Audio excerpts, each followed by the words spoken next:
Brian, you ready? Yes, sir. You ready? Yes, You sir. ready? You're live. Okay. The time is 7 p.m. and I call this regularly scheduled meeting of the Red Oak City Council to order. Let it be known that we do have a quorum. Councilman Brawley, Councilman Goodwin, Councilman Tony, Councilman Wilson are present, and Councilman Drake is online. Also let it be known that notices have been posted in accordance to the Texas Government Code, Section 551, and we are conducting this meeting over the Zoom platform as allowed by Governor's orders as of March 16th, 2020.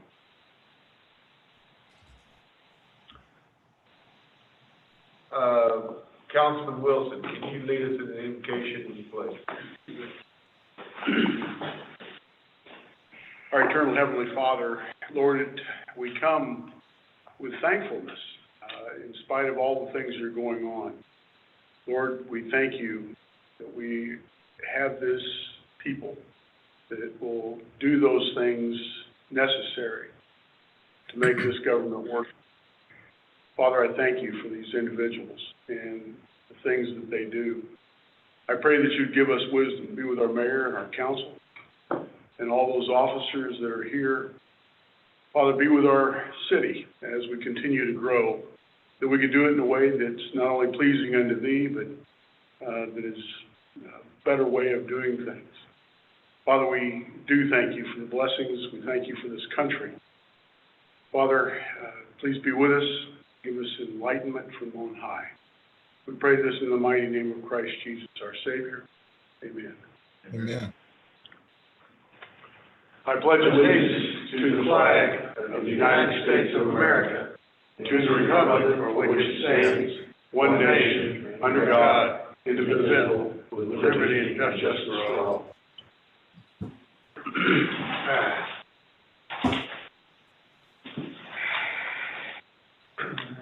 Thank you, Councilman Wilson. This is a little bit odd, this meeting, because we don't have any audience here, but we do have a guest online with us, and we have a representative, and her name? Sandra Lavinia. Yep. Yeah.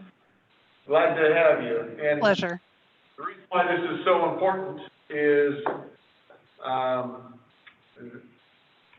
I get to make a proclamation in support of September 17th through the 23rd as Constitution Week. And this marks the 233rd anniversary of the drafting of the Constitution of the United States by the Constitutional Convention. And it is fitting and proper to accord official recognition to this magnificent document and its memorable anniversary, and to the patriotic celebration which commemorates the occasion.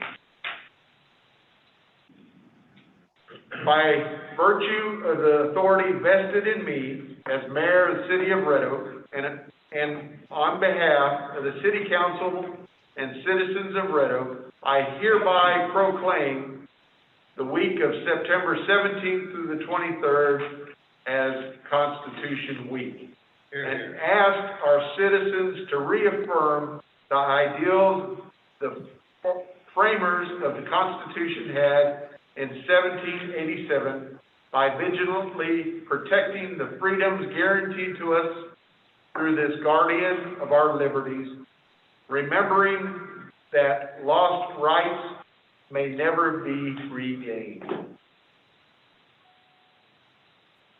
And I share that with you is sometimes we get lost in the day-to-day operations of what goes on in our life, but our forefathers put something together that stood the test of time and we are thankful for what they have done. Gives us that free land. So, thank you very much.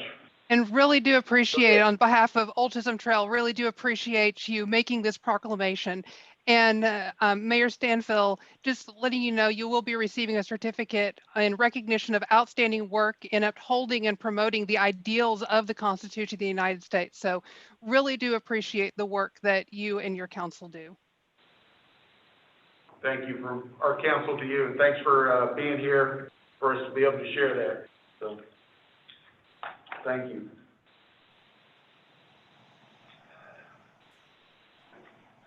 Karen, we didn't have any citizens' comments, did we? No, sir. Okay, I'm sorry, Mr. Fuller, sorry about that. Okay, good. Okay, now we're at a time for consent agenda. Again, consent agendas are considered routine in nature and can be acted upon with one motion. They can be withdrawn by any councilman to be acted on separately, mayor or city manager. We have quite a few items that are on there, and Mr. Fuller,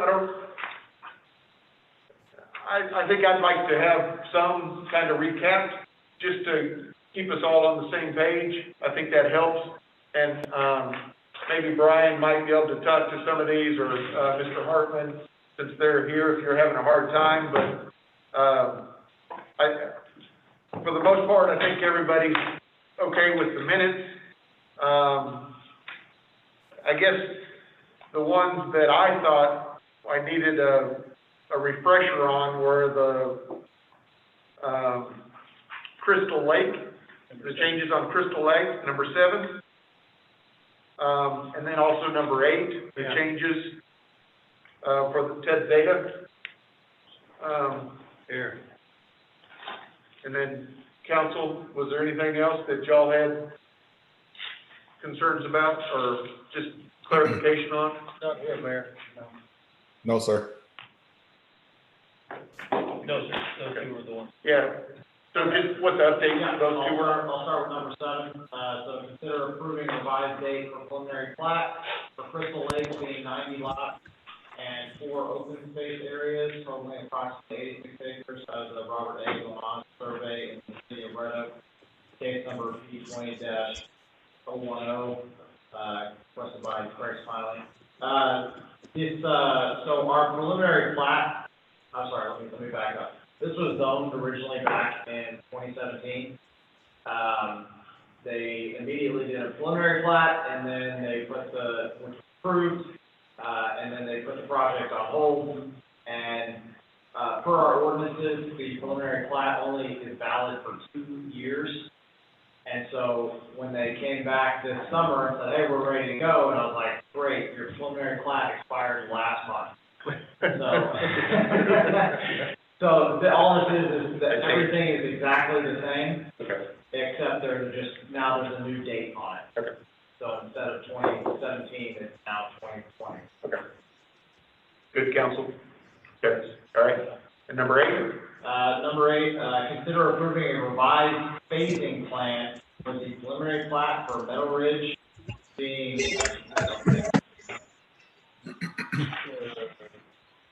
The 115 residential lots and 5 HOA lots. 115 residential lots and 5 open space lots, areas totaling approximately 41 acres out of the J. Nugent survey in the city of Red Oak, requested by Ted Zeta. So the development, this is an engineering issue. So the development, the sewer in the development as a whole splits off into 2 different directions. One direction goes to the west, and kind of west-south, and the other direction goes east-south. And so the entirety of the development,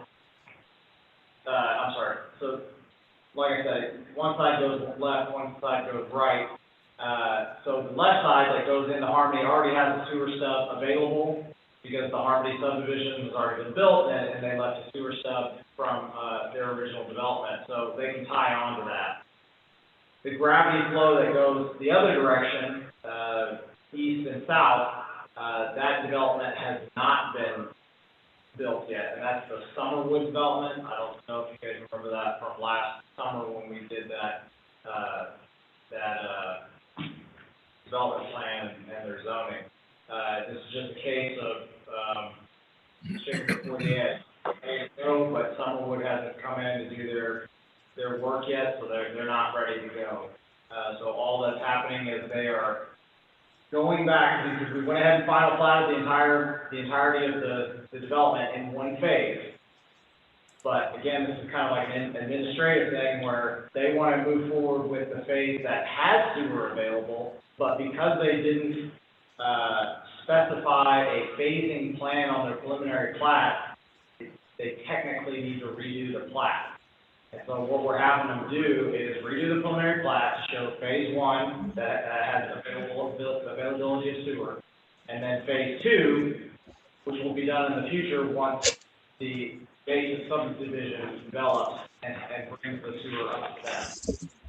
And so on the final plat now, having them keep the same lots that were going, into the sewer that is currently available, and then we had them just plat 2 giant lots, instead of having a bunch of lots sitting out there, because the issue was they didn't want to do all the infrastructure improvements, because why would you, because there's no sewer, and you can't develop the lot.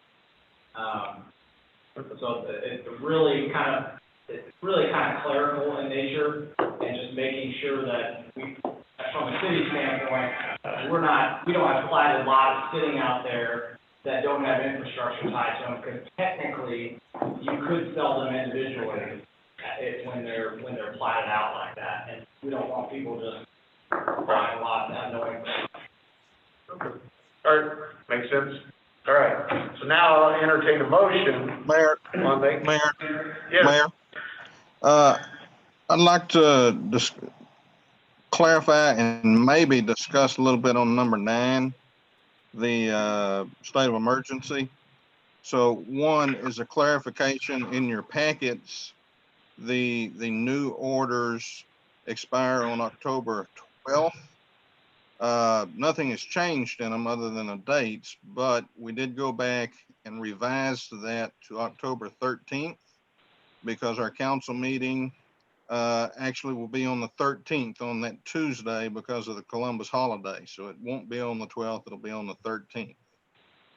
And then the other thing, if we want to discuss it, I know Kyle had some questions.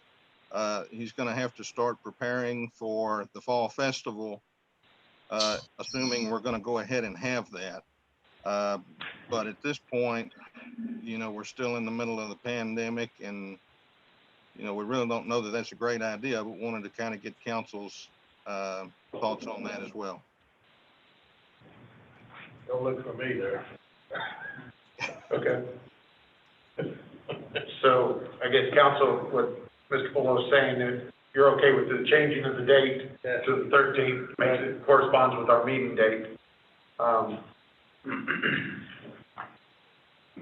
we don't really have to talk about that, but in public, or what are we wanting for the fall festival? Is that part of this or no?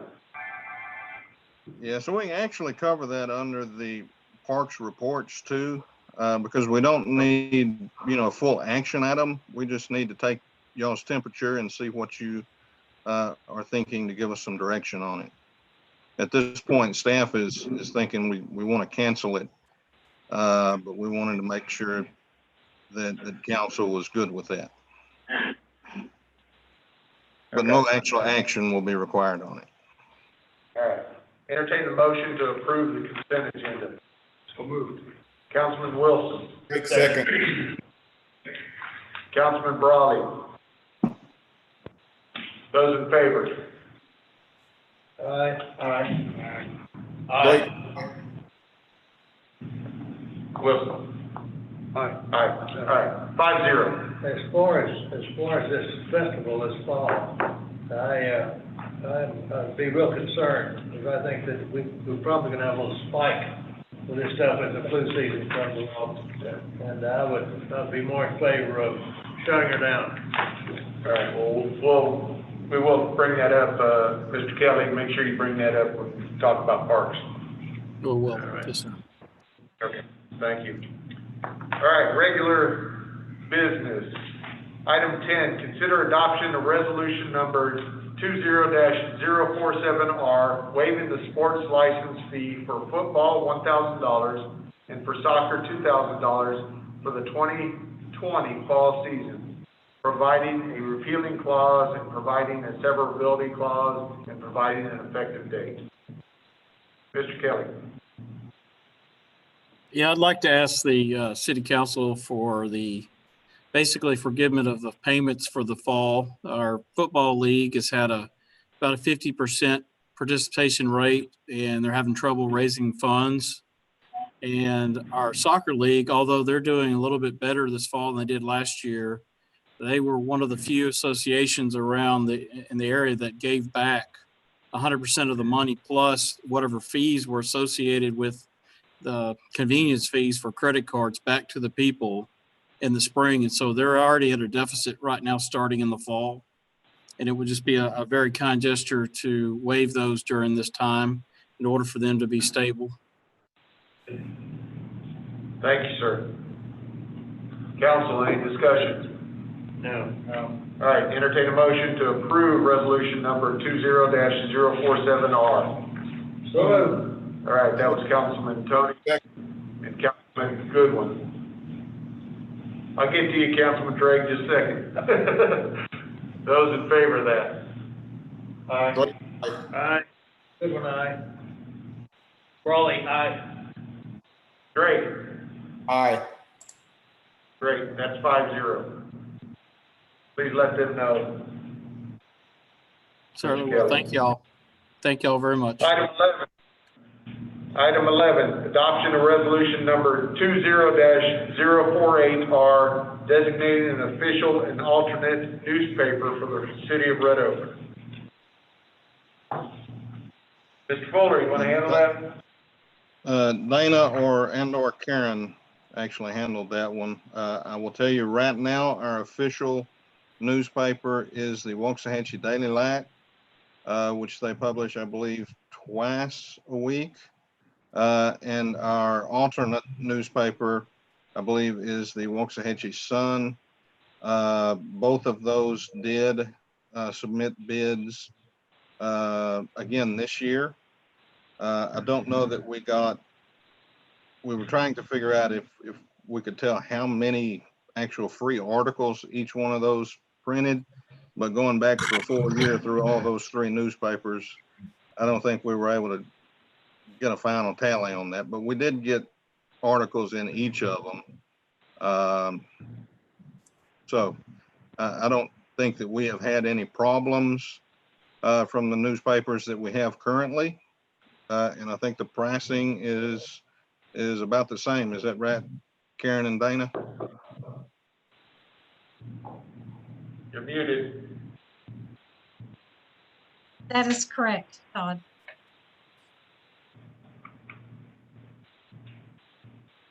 So right now we have the Daily Light, their primary, Yes, sir. and then the Sun is our secondary. Yes, sir.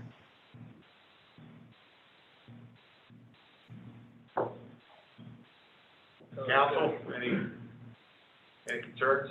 Nope. Okay. Entertain a motion to,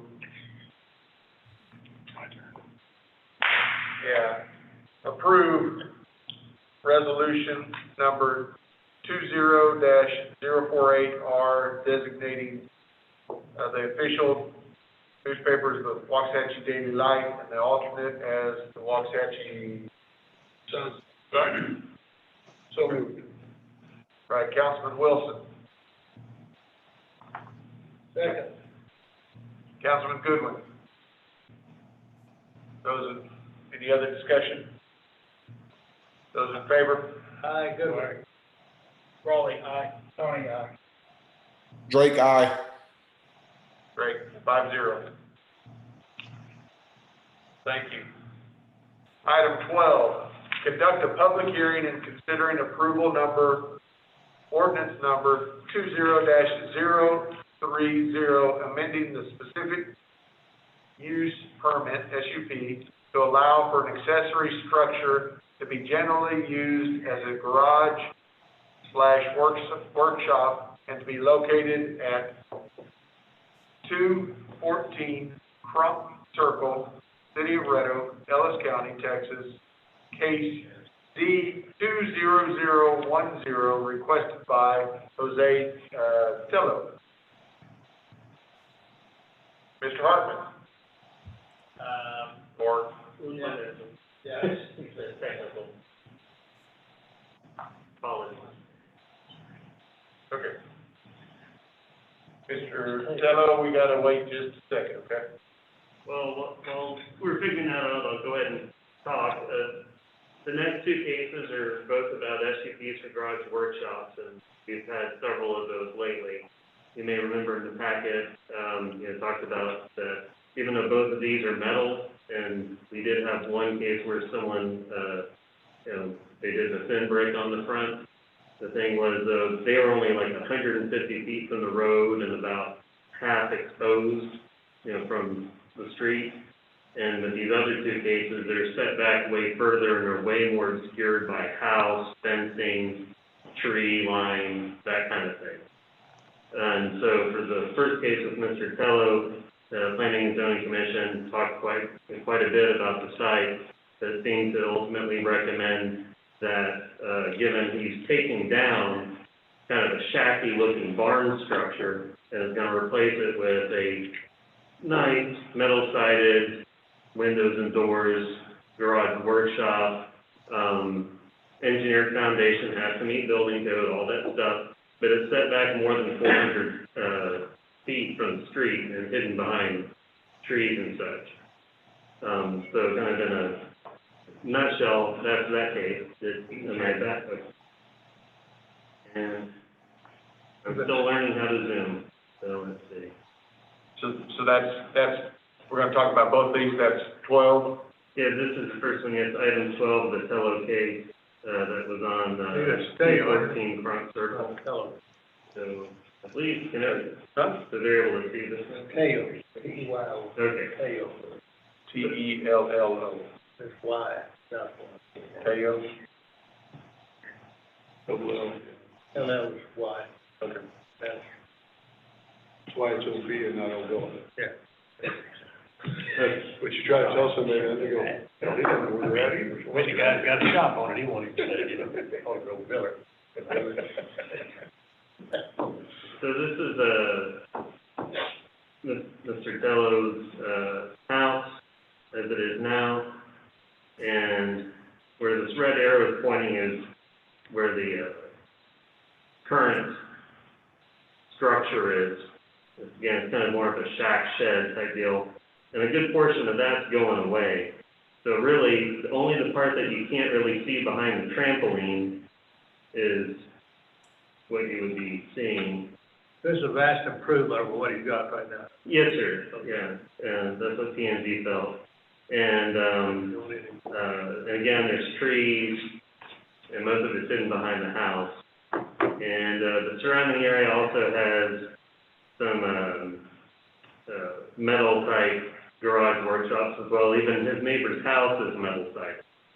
So, This meets all of our criteria, correct? No? But well, vast improvement of what he got. well, I guess I don't know which criteria you're referring to.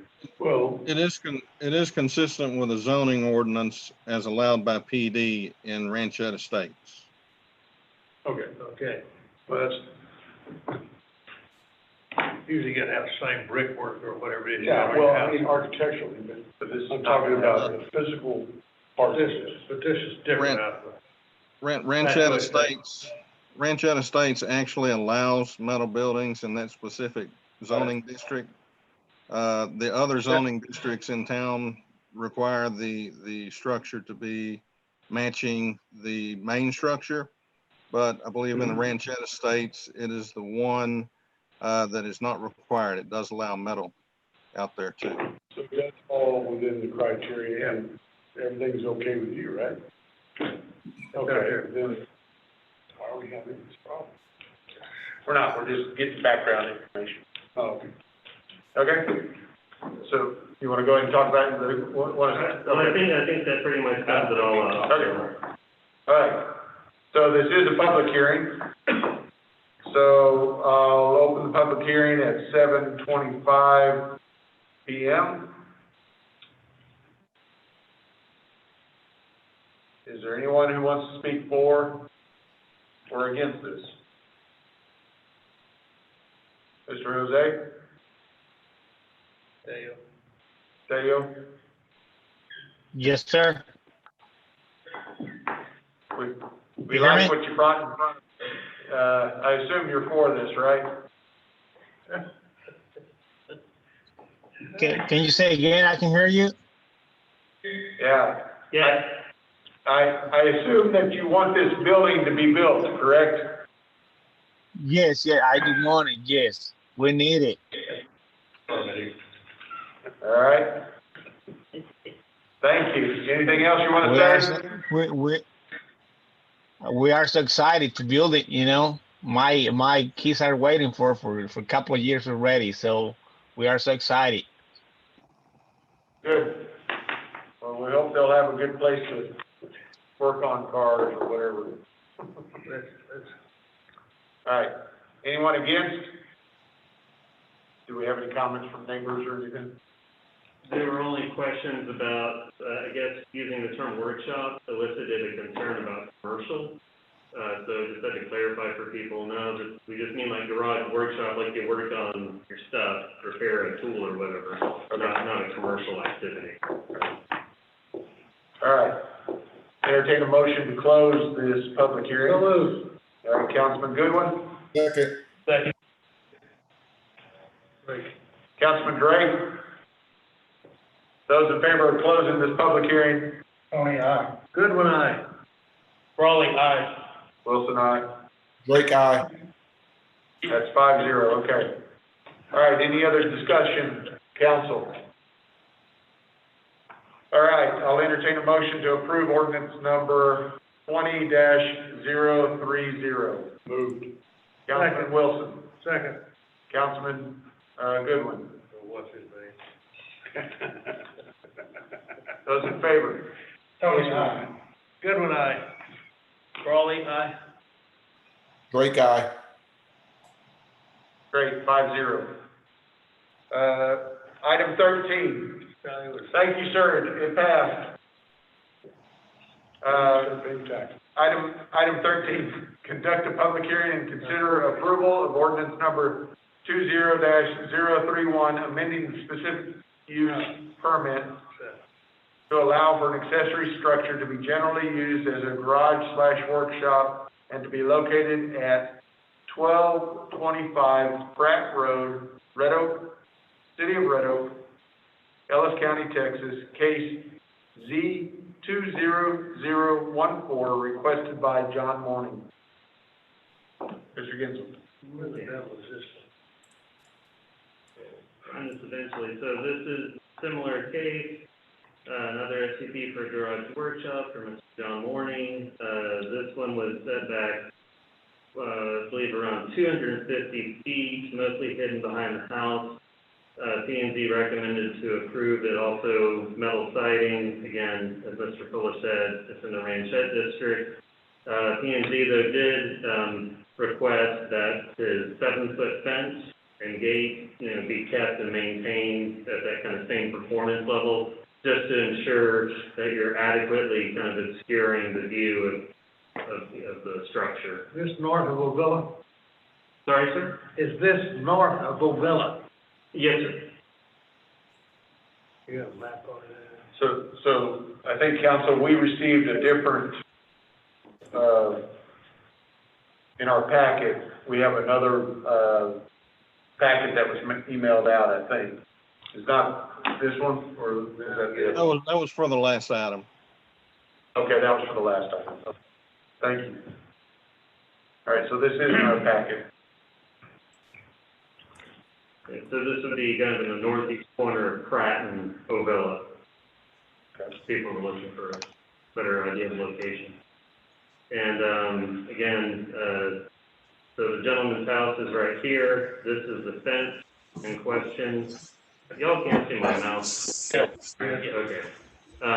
This is where the fence is that P&Z asked to keep in place. And this kind of footprint there gives you an idea of where the building would be. And, from the rear property line, it's 500 feet.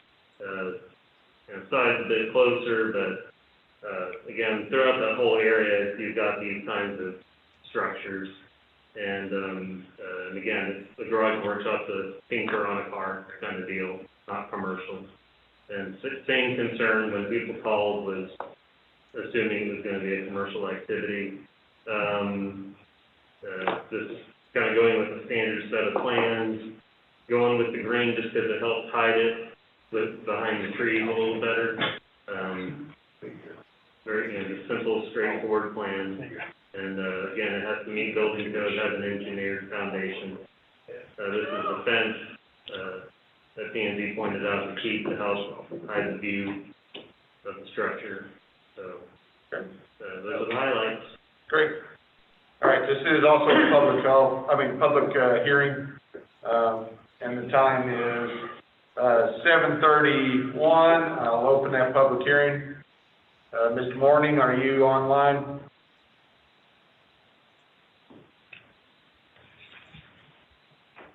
That's okay. Anybody who care to speak for or against this? Move public hearing closed. All right, Councilman Goodwin wants to close the public hearing. Second, Councilman Wilson. Those in favor? Tony, aye. Goodwin, aye. Wilson, aye. Raleigh, aye. Drake. Councilman Drake, are you still with us?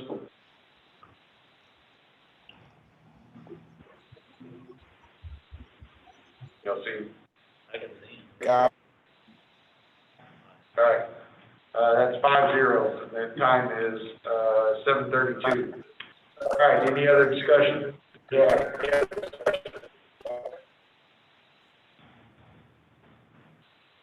Entertain the motion to approve ordinance number 20-031.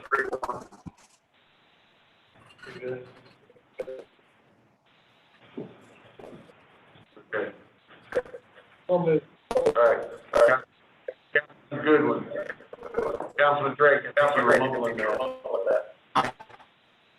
Yes, speak.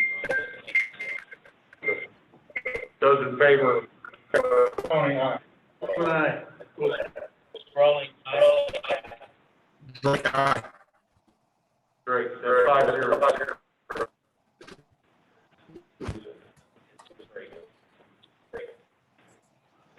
All right.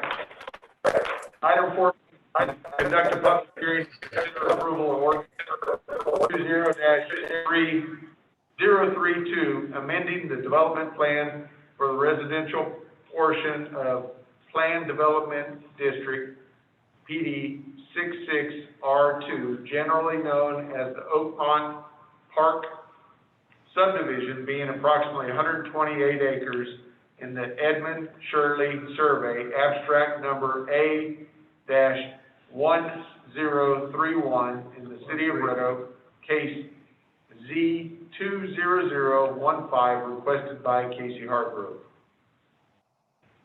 Thank you, Mayor. So with the Oakmont PD and the related preliminary plat, this is, a lot of it is, I guess I would call it cleanup and clarification and simplification, with a few substantial, changes. As far as the kind of, substantial changes, I'll leave with that. So I believe it was 7 additional lots were created by making some, adjustments to the engineering for drainage and a minor street, change, alignment adjustment. So, got a few more lots in there. That's great.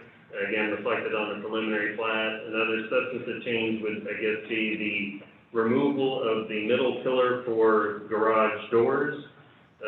P&Z discussed that, this had been a weighty issue when it came through P and Z before, that they ultimately decided after hearing Mr. Hargrove's case for where the market's at and what people are wanting. The issue kind of came down to, with the width of a single bay door, given people are driving SUVs and trucks, they're just not encouraged or wanting to park in the garage because, you know, it's a very tight fit to get in and out. So they prefer one big door.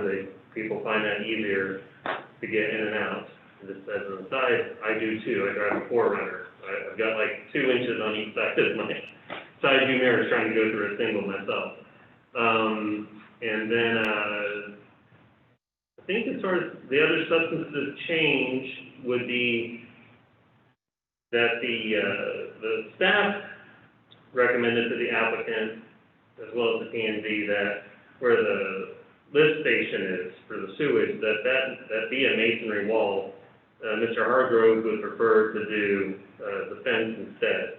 The planning and zoning recommended that we go with the masonry wall, recognizing that the lift station serves not only that development but the adjacent one. So it's going to run a lot, it's going to make noise, so better to have a nice thick masonry wall to help mitigate the sound rather than relying on the wood fence. Then another substantive point would be, staff had also advised the applicant as well as the P&Z about a pedestrian crossing between the splash pad and the soccer field. And the applicant's not that interested in that idea, but the Planning and Zoning Commission did put that into their motion for the recommendation for approval to include a pedestrian crossing. To be clear, we're not talking about a big expensive bridge.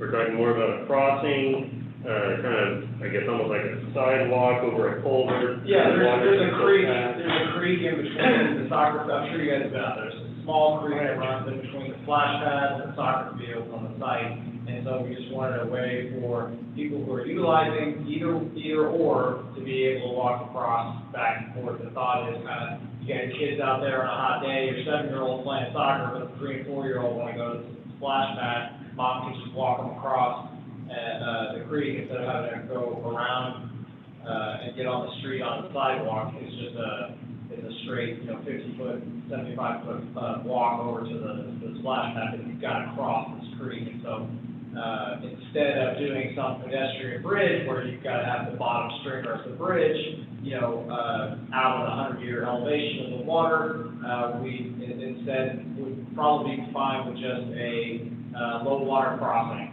Something that's basically a sidewalk with culverts underneath it. That way water can continuously pass through the culverts at all times, but then in a huge rain event, it's just going to blow right over the top of it. And that can be designed in such a way that it's less maintenance than possibly a bridge.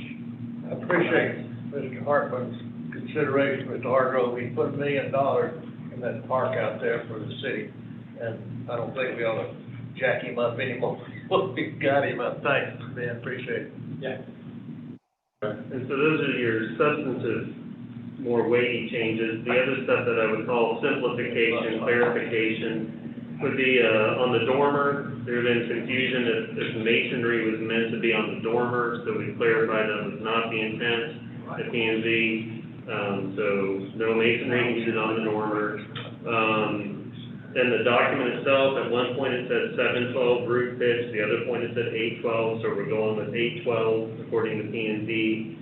On minimum square footage, the ordinance was set up to have this ratio percentage where a certain number would be 1,750 square feet, the other would be 1,800 square feet. It just kind of creates an administrative burden really on staff. I know it doesn't sound like it should, but it does, and frustration with the applicant, over 50 square feet. I mean, that's a large walk-in closet, so the P&Z upheld that let's just go with the 1,750 and just simplify it here on out. And we need to note that every permit they've turned in so far has been over 1,800 anyway.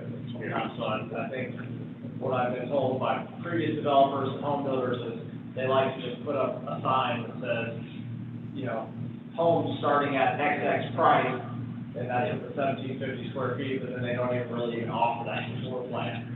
Right. It's just a marketing ploy. And then the last thing is to just simplify the tree requirements. There'll be 1 3-inch caliper tree in the front yard.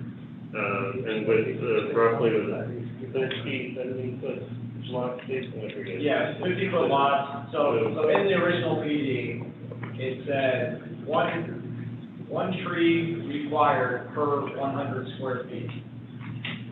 What does that mean? I have no idea, so we just changed it to one tree in the front yard based on the size of an actual front yard. So you've got a 50-foot lot, 5-foot offset from the side of the lot line, and then you got a 20-foot driveway, so you basically got 25 feet taken up with driveway and side lot, so it can only really fit one shade tree in that rest of that front yard. That is not growing into another one, so you want them to grow up and have good sized canopies, whereas if you try to slam two together in there, they're gonna grow up not as healthy and have, kind of intertwined, canopies. So we just clean that up to just say one tree in the front yard. Okay. And then the last thing would be the garage door appearances. We basically just clarified that definitely no one wants to see raised panel garage doors, kind of the cheaper stamped metal looking garage doors you get, Home Depot pretty cheap, so not that's not allowed. But we had some images for the carriage style or wood look doors, allowing glass, even a little bit more of a cleaner contemporary can be okay. So that's it. Okay. Anything else? No? Okay. All right, this is also a public hearing, so I'll open the public hearing, and the time is 7:42. Mr. Hargrove, are you online? Yes, sir, Mayor, City Council members, can y'all hear me? Yes, we can. Casey Hargrove, 236 Stonegate Way here in Red Oak. When I came before you about 2 years ago to amend what would become Oakmont Park, I changed the subdivision that had 526 lots, no collector streets, no second entry on 342, no park, and I changed it into a PD with 510 lots, collector streets both east and west and north and south, a second entry on 342, and a park that would have cost the city over $2 million to put in on its own. The park hosted the first home games ever in Red Oak for youth soccer this weekend.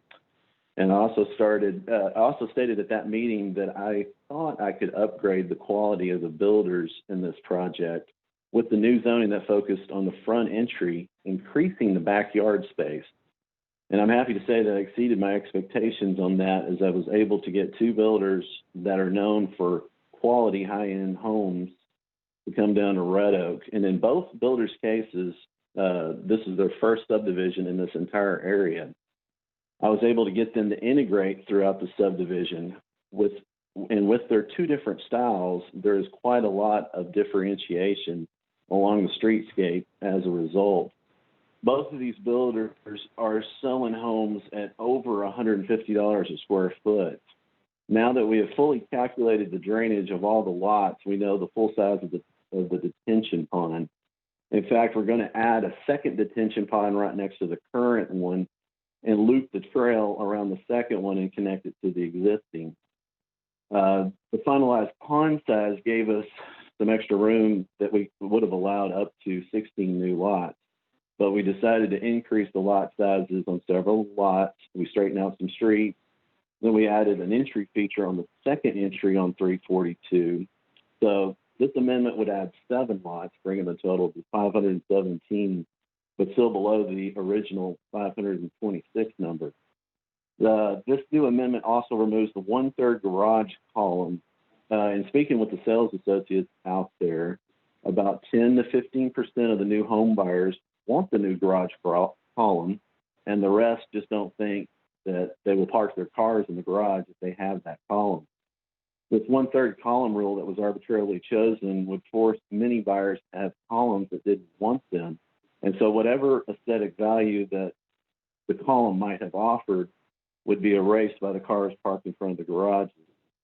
Both builders will continue to offer the columns in all of their plans, even after this rule is removed.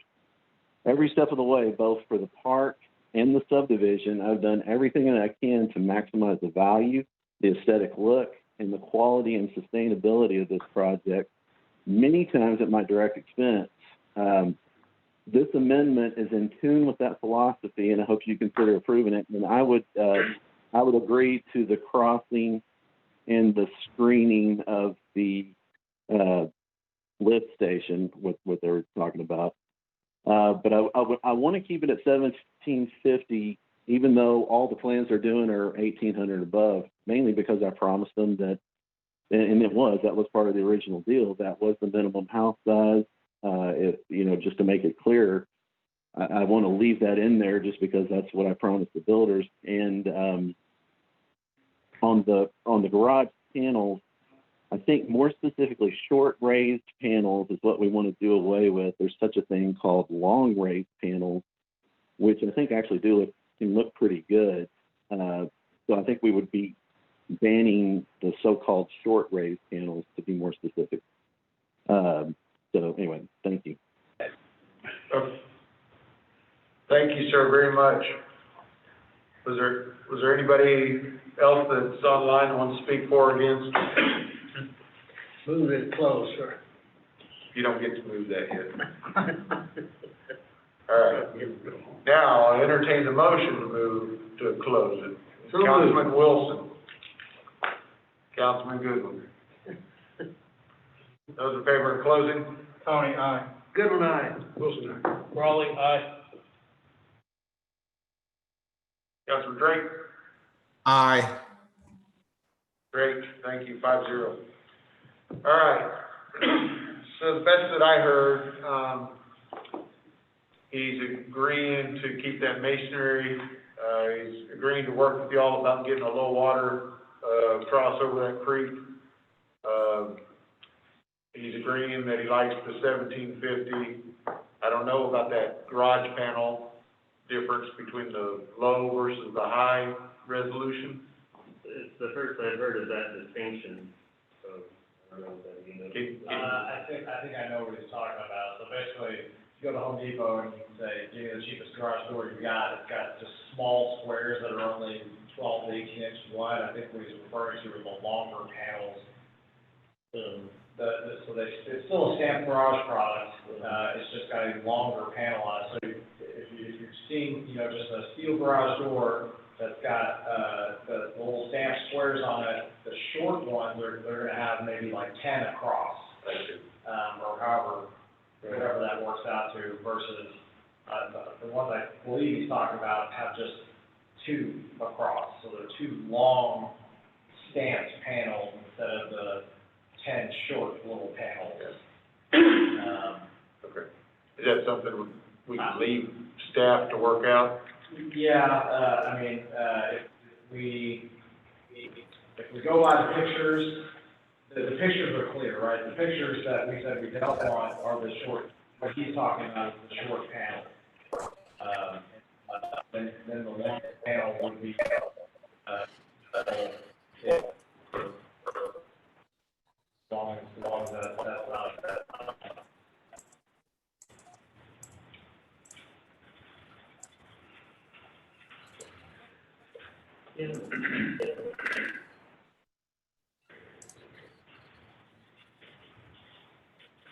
I know this isn't this is flat figures.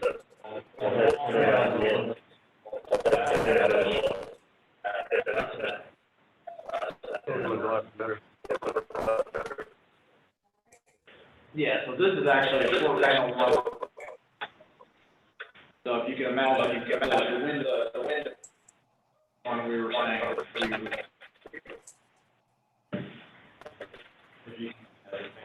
Sure. Any other discussion, council? Yeah, I have a question. Or 2 trails can be tied in together?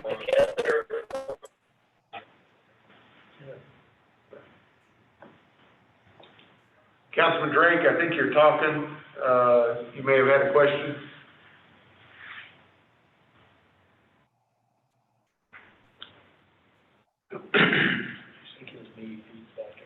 I think it was just reverting back. All right. All right, entertain a motion to approve this.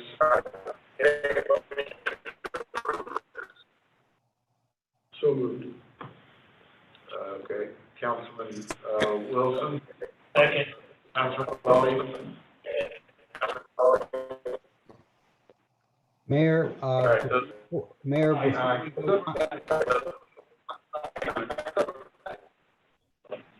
Aye. okay. All right, Motion as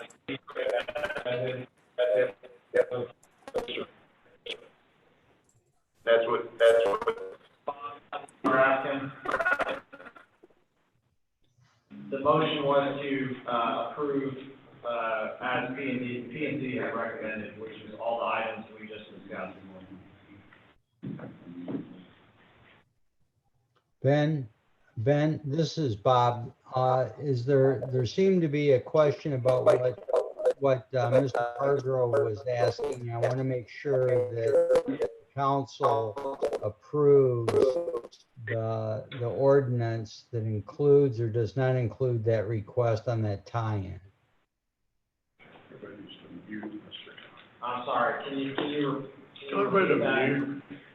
Yeah, there was a question during the presentation, Mr. Hargrove, that there was a change, and then Brian commented that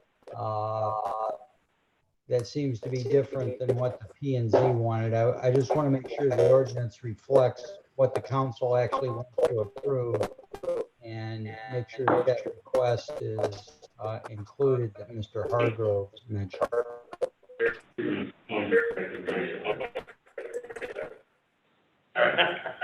Okay, Bob, we have it. Recommended, or they are approved motion as P and Z recommended. So the questions and the things we've been talking about, we're not changing anything from what the recommendation from P and Z was. Okay, thank you. all right.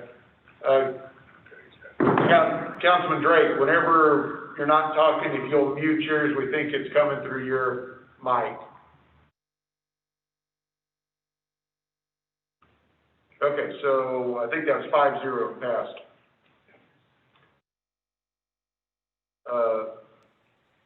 Item 15, consider approving the revised preliminary plat for the Oakmont Park subdivision being 528 lots totaling approximately 128 acres. The Edmund Shirley Survey, abstract A-1013 in the city of Red Oak, case P 20013, requested by Casey Hargrove.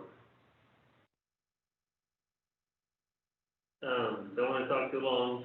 Basically, the preliminary plat is consistent with the development plan, the DD, and our ordinances. Okay, That's all I got. so a while ago you said it's 517 lots, and yet we're Right. This includes the open space lots. So So those are 528 total, but only, 517 residential, and then the rest are open space. okay. Makes sense. Any other questions, council? Okay. Entertain that, motion to approve. So moved. Okay, Councilman Wilson. Councilman Drake.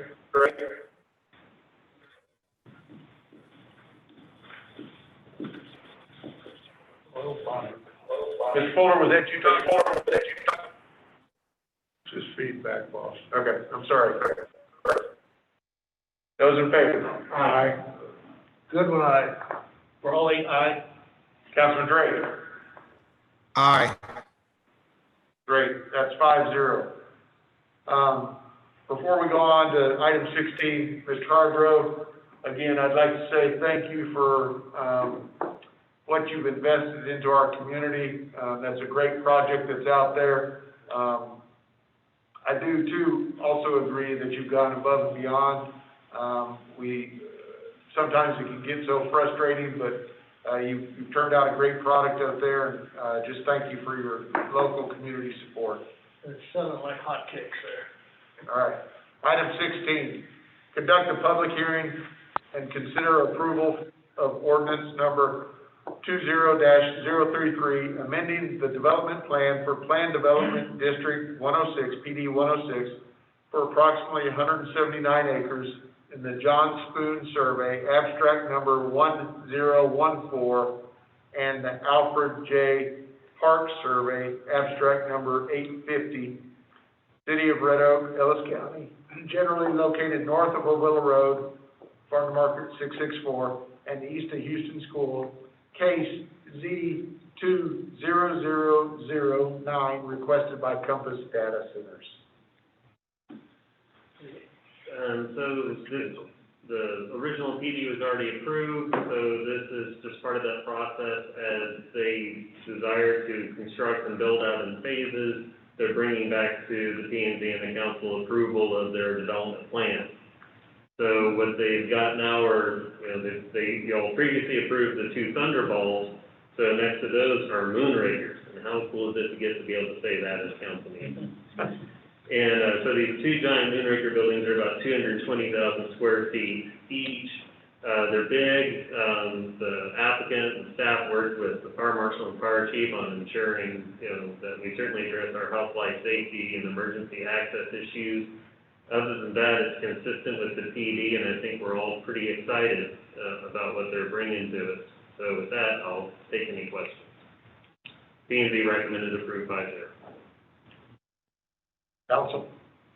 This is a public hearing. I'll open the public hearing, and the time is 7:57. Is there anybody on the phone speaking for Compass Data?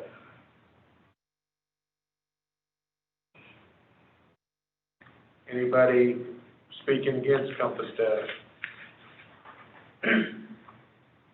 I'll entertain a motion to close that. Councilman Goodwin. Second. Councilman Thomas. Goodwin, aye. Tony, aye. Raleigh, aye. Wilson, aye. Drake, Thank you, Councilman Drake.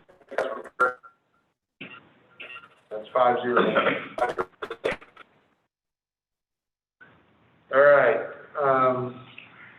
What are they bringing, Mayor? well, it's top secret. They'll have to kill you. I'll be the first time. We'll let it get built, and then you can probably get a tour. Okay? Yeah, a tour. A tour.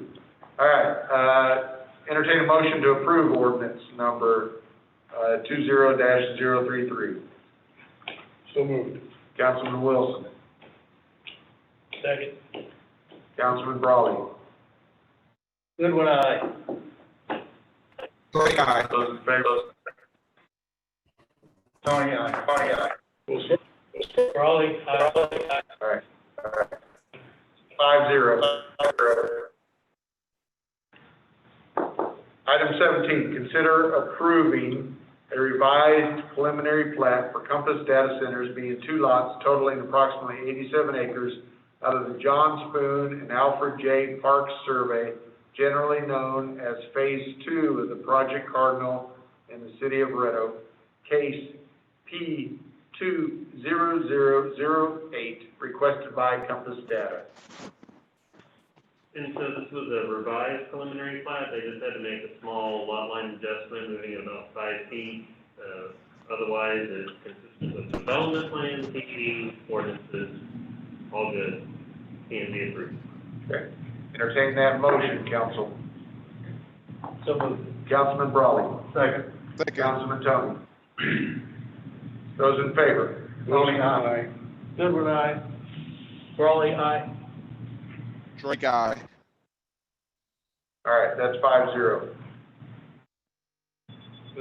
Item 18, conduct a public hearing and consider approval of ordinance number 20-034, changing the zoning from commercial C1 to a planned development district PD with commercial district 1, C1, uses and including a personal use for storage at the 103 S South Leonard Street, City of Red Oak, Ellis County, Texas.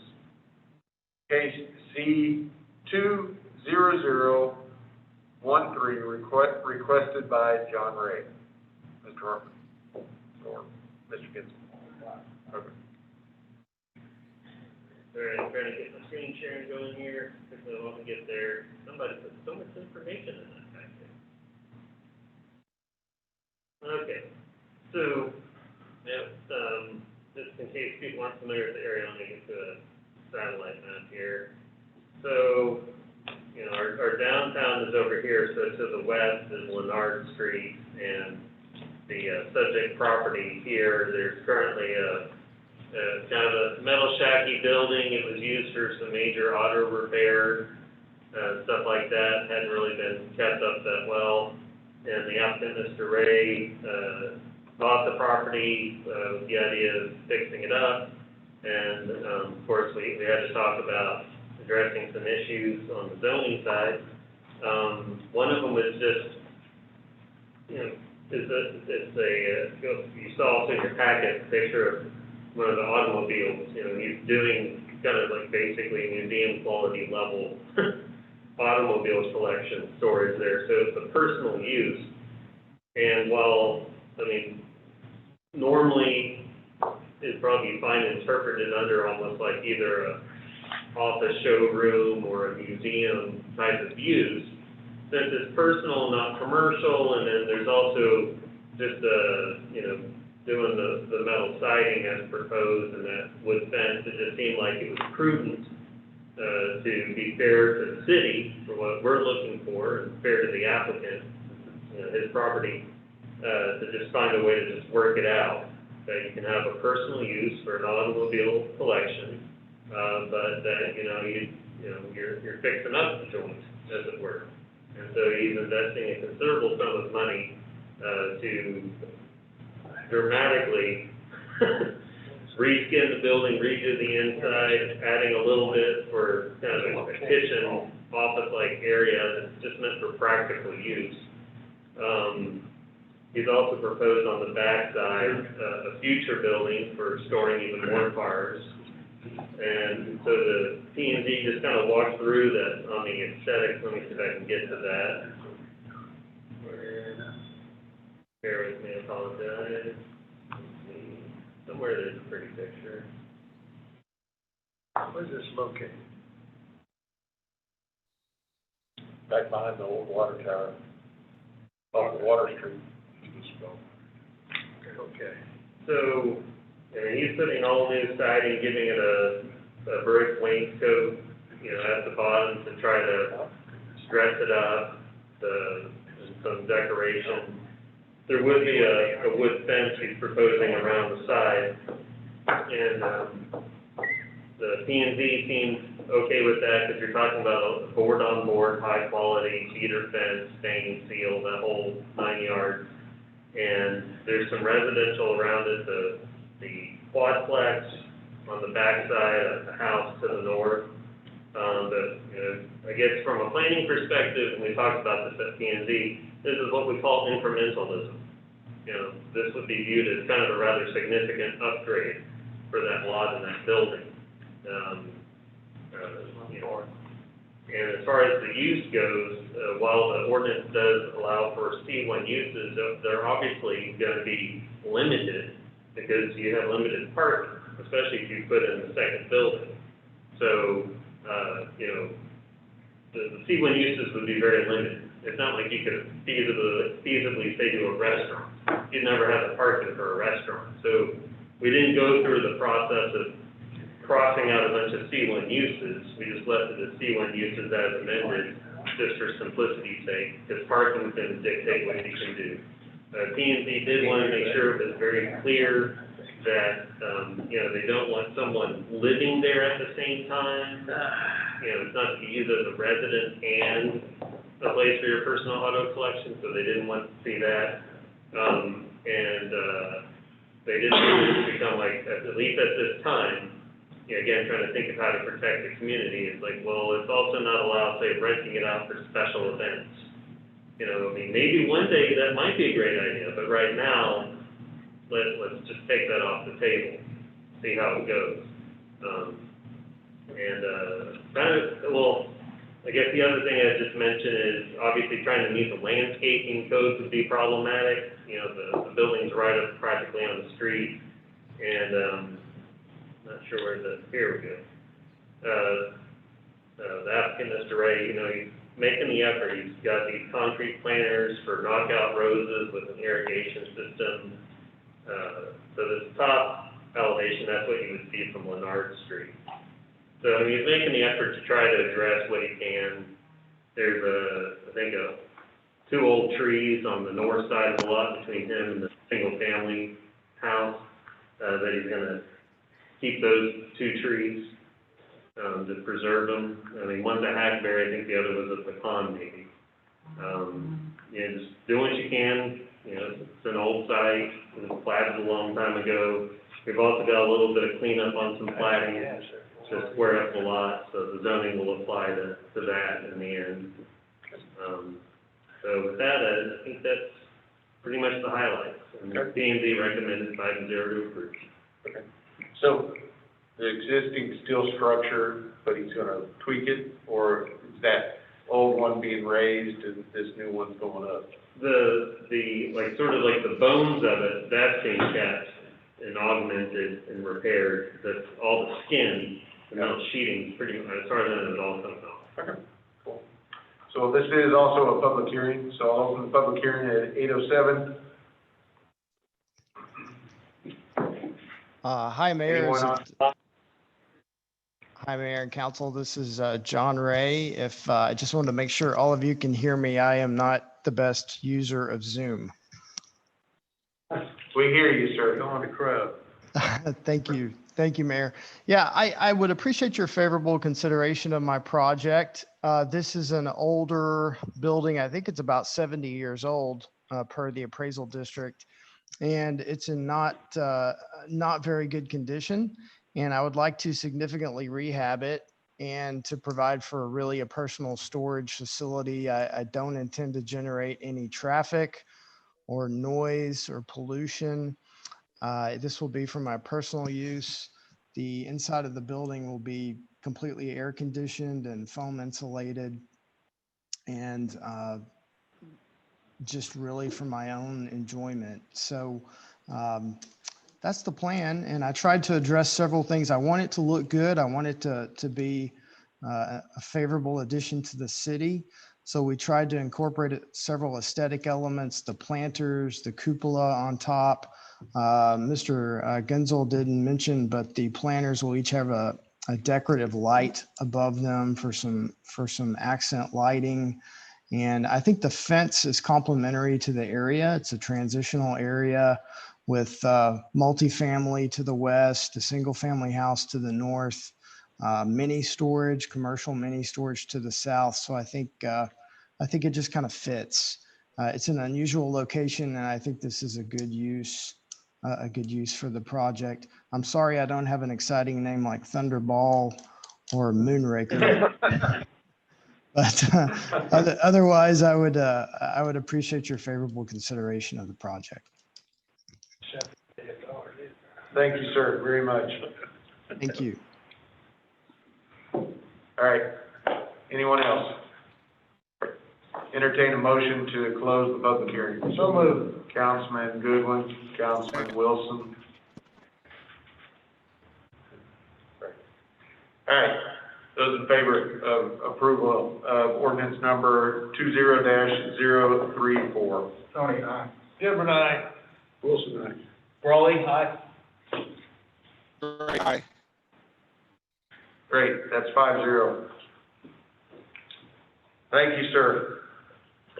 Item 19, conduct a public hearing and consider approval of ordinance number 20-035, changing the zoning from commercial C1 to planned development PD with uses generally from the commercial district 1, C1, apartment A, including a medical office, and allowing for mixed uses and forms at 554 through 556 Bluebird Lane, City of Red Oak, Ellis County, Texas, case Z20012, requested by Dr. Alvarez. Okay, so this was one of the cases that was actually originally scheduled for August. And when it first came in, it was focusing more on a medical office building with sort of a house-like form or architecture to it, and was going to be on the south side of the lot. The applicant had ideas for what to do with the north side, but in the interest of time, because she's renting a place nearby and needs to be able to build and move into a new medical office that she'll build for herself pretty quickly here. So we didn't really explore anything other than the medical office for the August hearing. But since we had to reschedule and had another month, so we worked with the applicant to just talk and explore their ideas and try to provide guidance. What we kind of landed on was this idea of a sixplex, which of course planning and zoning did not recommend that, just to be clear. But we did talk about it, and the question before P&Z though was, in the comp plan, which of course is, that's not your policy document, that's your guide to your policy. But it says that in this area, you could have vertical mixed use in a C1 district, which is currently zoned C1, or I should say envisioned. And then, so the question to the Planning and Zoning Commission was, in your discretion, because you've got wide discretion to make these decisions, do you believe, as proposed, this horizontal mixed-use idea of a sixplex next to the medical office, do you believe that performs is equal to what you're envisioning when you talk about vertical mixed use? And so the Planning and Zoning Commission did not feel that way, believe that. So they, of course, did not approve the sixplex part of the development. They were only interested in the medical office. And some of the members were quite opposed to any, like even a duplex, going in on that site. So I think it's safe to say, again, the applicant can still continue to ask or talk about the sixplex, and y'all can talk about it, but P&Z did not recommend it, so I'm not going to really focus on it. But, instead, I'd rather just focus on what did get approved. So what did get approved, all right, make it a little bigger.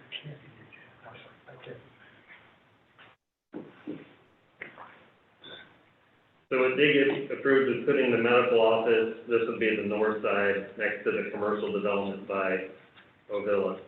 But putting the medical office then over here on the north side.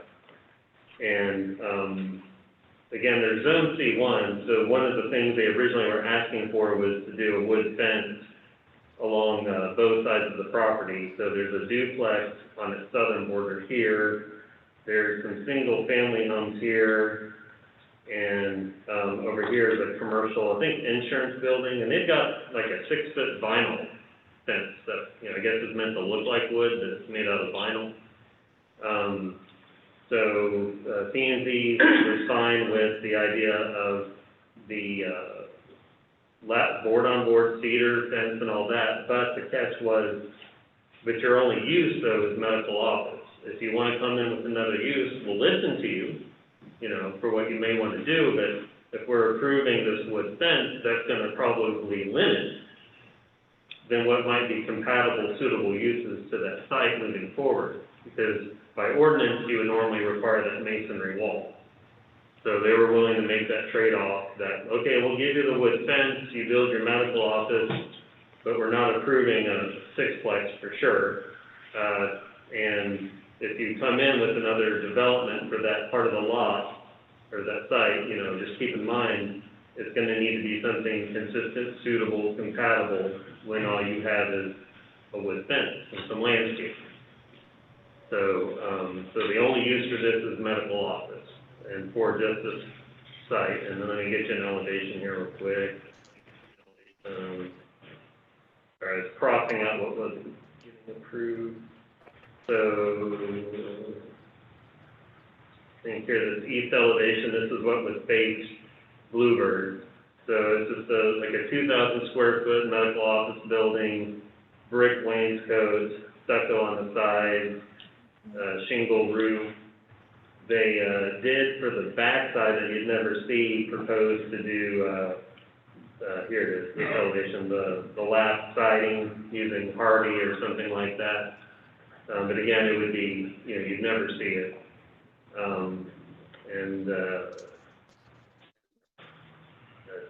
Yeah, I think that's pretty much the highlights from P&Z.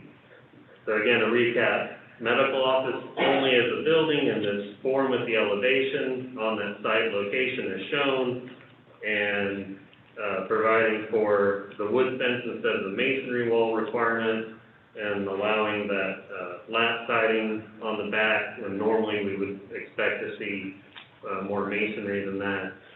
And that's no sixplex on that site, so effectively that area where the sixplex was, is, you can think of it as almost like just a no man's land. There's nothing approved for that. You can't do anything with it other than grow grass and maintain it until you come in with a new development plan.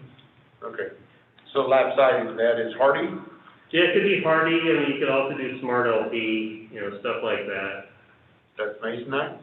Right. It would need to be a building code approved material. So, go back to, the front of the building faces east? Yes, sir. And which faces south? Which is gonna be the open space? So that would be this view here. One with the van next to it. This one up in front of the building, is the parking space. Yeah. Okay, so the north side would be, and what is on the north side of that? Is the commercial, some older commercial, Is that the old Monarch Dental? That may be right. It's sort of, there's a small commercial building and then a break, and then you get the next commercial building where we've got a health clinic office going in. I think it's a real estate office right now. Okay. And what is behind it? Single family, and then the, kind of catty corner of that insurance building. Right. So are there trees and stuff, there's that? There are some trees along the tree line, and, yeah, they would definitely, for at least that corner that's undeveloped, something will have to be done with landscaping. When we were discussing the possibility of some kind of apartment, staff was saying, you know, something about, like, well, if you're gonna have this wood fence, you need to break up the sound with some landscaping, so probably, you know, 3 live oaks on the southern side and 4 more across the west side, unless you've got an old growth tree that can perform well, and then probably some shrubs, again, just to help break up the noise, you know, when it's bouncing off the fence. So they don't necessarily have to have a dumpster, they can just use the totes? No, they do, they've got a dumpster location, it's here at the back end. So when you come in off the drive, you just, the garbage truck could just go straight in to the dumpster. So, and the back side of that, it's gonna have to have bollards, and, or is that gonna have to be masonite around that? That's gonna have to be cinder block behind that? Yeah, it'll be a standard brick masonry enclosure. So, with the metal doors. Doors, okay. Yeah. Okay. Okay. And that's short of an area for fire to be able to get in there, looks good? Yes, sir. All right, this is a public hearing. So the time is, 8:19. I'll open this public hearing. Dr. Alvarez, are you online? Yes, I am. No, I really appreciate you considering doing, approving the fence is a really great thing.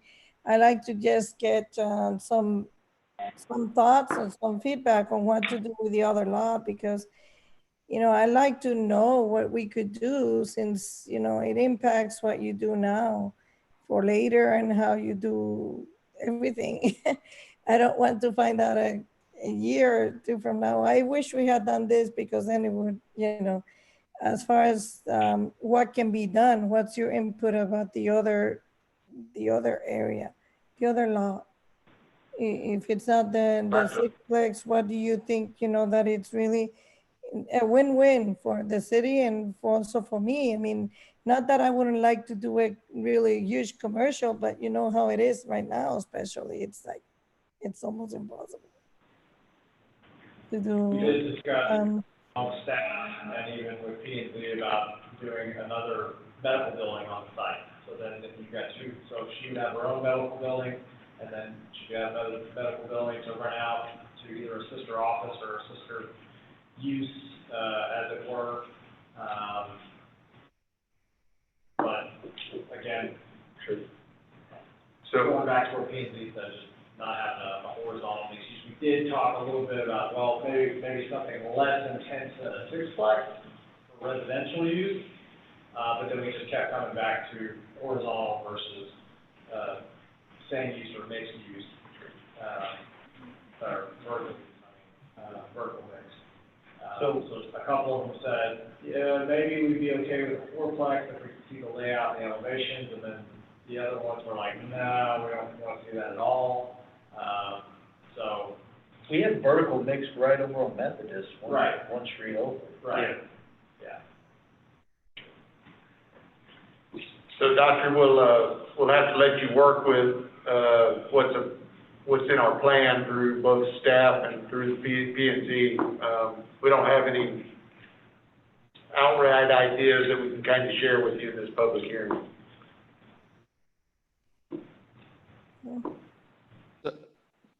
Mayor, Yes.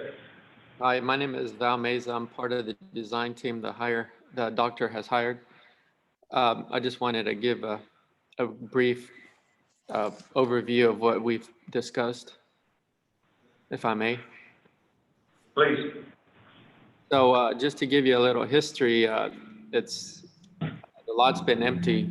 It's a pretty good sized lot, over half acre, that can accommodate replatted in one lot about a 6,000 to 7,000 square foot building. And we kind of need to know a direction or an idea of which way we're going to have to go with next month, because she needs to get moved into the medical office by January. So if we could maybe be open to the possibility of approving the medical office with two different designs that we've submitted. We've got a pitched roof, and then we've got a flat roof. I don't know if that's available here tonight, but depends on what you guys vote on tonight. But maybe we can propose something else for the other lot. Brian, do you happen to have the other design for the flat? I think we would have to, if P&Z didn't see it, I think we can only make a decision tonight on this, whatever P&Z saw, I would believe. Well, P&Z saw a flat roof option, but they were more persuaded, at least as I understood it, and from them, the discussion, the motion, for the pitched roof. So you could certainly consider the flat roof, but P&Z's motion though is for the pitch. So you would just, and if y'all wanted the flat roof option, you would just need to adjust your motion to reflect the desire for the flat roof over the pitch. So I'm hearing you ask for both designs to be approved. It all hinges on whether or not the other lot will be approved as multifamily. Because if it is not, then we've got a C1 commercial with a pitched roof and an empty lot with a C1. Well, okay, speak, Mr. Mayor. Please. Well, as I'm understanding it from the Planning and Zoning Commission's recommendation to council, is that they're not interested in apartments, certainly not a sixplex, not a fourplex. As I understood it, I don't even think you could get a duplex passed, even though there's a duplex next door. But there was some conversation also about, even having like the mirrored medical office. And we discussed that, yes, we understand in these uncertain times, the idea to go and build more office space or retail space is, probably would give you stress and anxiety because of all the uncertainty. And certainly we understand that residential is a lot easier to build and sell right now. But with that said, it sounds like the Planning and Zoning Commission wants to hold to the vision of the comp plan of keeping more of an office type form and use in that location. So, again, I can't really speak for the P&Z or city council, but as staff, what I'm understanding is there's not an interest in apartments, whether duplex or sixplex So, at that location. It needs to be some kind of commercial form of use. so the comprehensive plan would not allow for them, period. According to the comprehensive plan, that would be the C1 uses, and that would only allow for, if there was any multifamily, it would only allow for loft apartments above retail office use on the first floor, similar to what's across from the fire station. So you couldn't put duplexes, fourplexes, sixplexes, an apartment building, or any of those things. It would be required to be commercial. And I guess P&Z and council could consider the loft apartments above commercial, but that's the only option according to the comprehensive plan.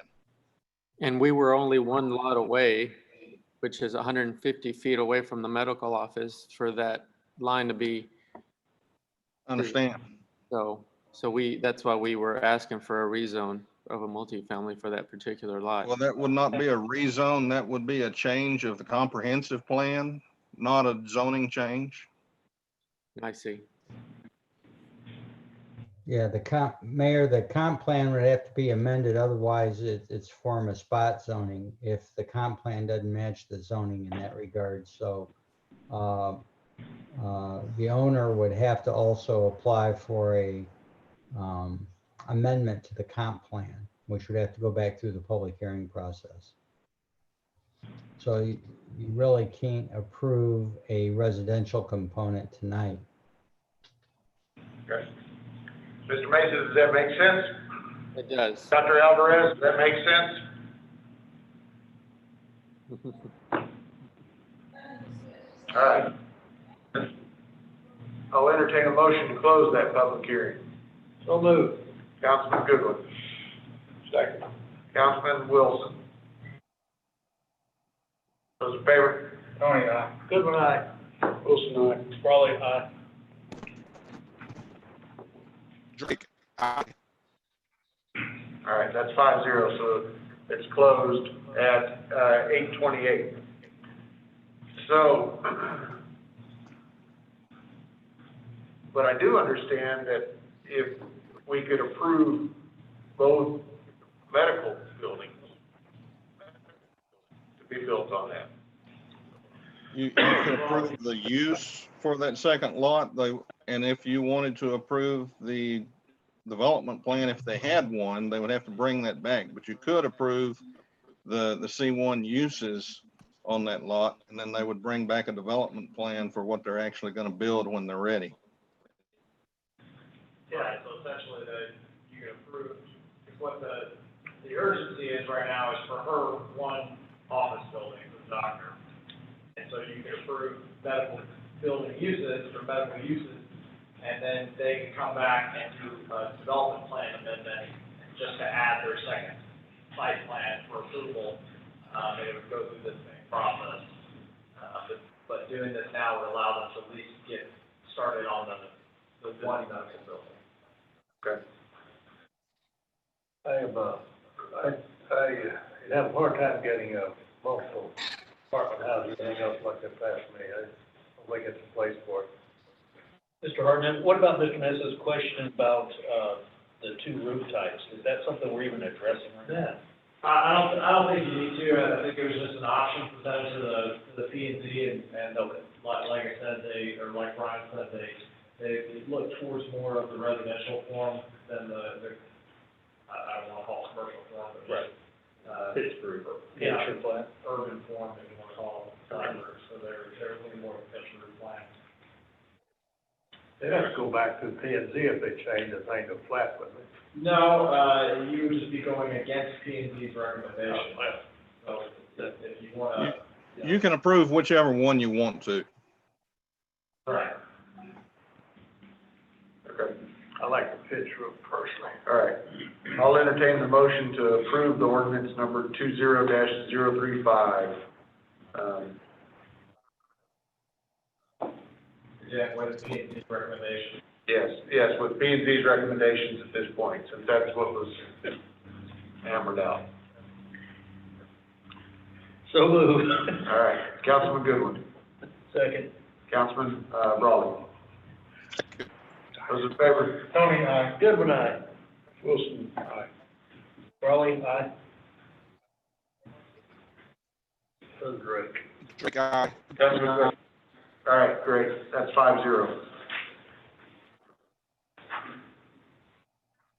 Item 20, consider adoption of resolution number 20-049R, accepting and approving the project order 064449234 with the Kimley Horn and Associates as part of the master agreement for continuing the professional services between the City of Red Oak and the Kimley Horn and Associates, Inc., dated December 20, 2011, for the preparation of construction plans and specifications and construction administrative services for the utility relocation for constructing a new overpass and widening of Farm to Market Road 664, and authorizing the city manager to execute a contract in a form approved by the city attorney and providing an effective date. Good evening, Mayor and Council. Yes, this agenda item is simply at this point an approval for that project order with Kimley Horn for engineering design and plans for relocation of the water and wastewater lines, generally within the jug handles west of 35 at the overpass and east of 35 at the overpass, all the way to Ryan Drive, and also it encompasses the service road areas as well. That's part of the overpass. So a little bit more to this. The TxDOT has their agenda at this point is for a June of 2022 let date for this project. So it's incumbent on us to get plans and get this thing bid out and get a contract, get construction and get the relocate started. We've been through this, I guess, previously on west of Ovilla for those relocates. This is going to be a larger project. It's going to encompass a lot more, and then eventually move, of course, east of Ryan, affecting us to 342. But right now, it's just in the 35 corridor. Right now, it's just we're asking approval for the engineering component. The estimated cost is at $216,000, and all of that will be reimbursed by TxDOT at this point. It's 100% reimbursement, dealing with their because it encompasses the interstate at this. So I guess that's about it. Open for any questions on it.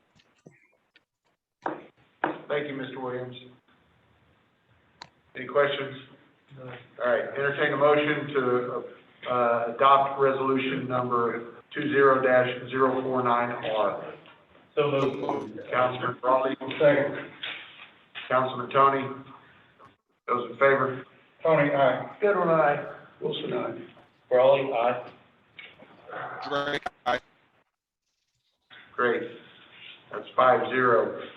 I assume 21, is consider adoption of resolution number 20-050R, accepting and approving a project order with Kimley Horn and Associate as part of the master agreement for continuing professional services between the City of Red Oak and Kimley Horn and Associates, Inc., dated December 20, 2011, for the preparation of construction plans, specifications, and construction administrative services for the design of a 12-inch water line, and authorize the city manager to execute the contract in a form approved by the city manager, city attorney, and providing an effective date.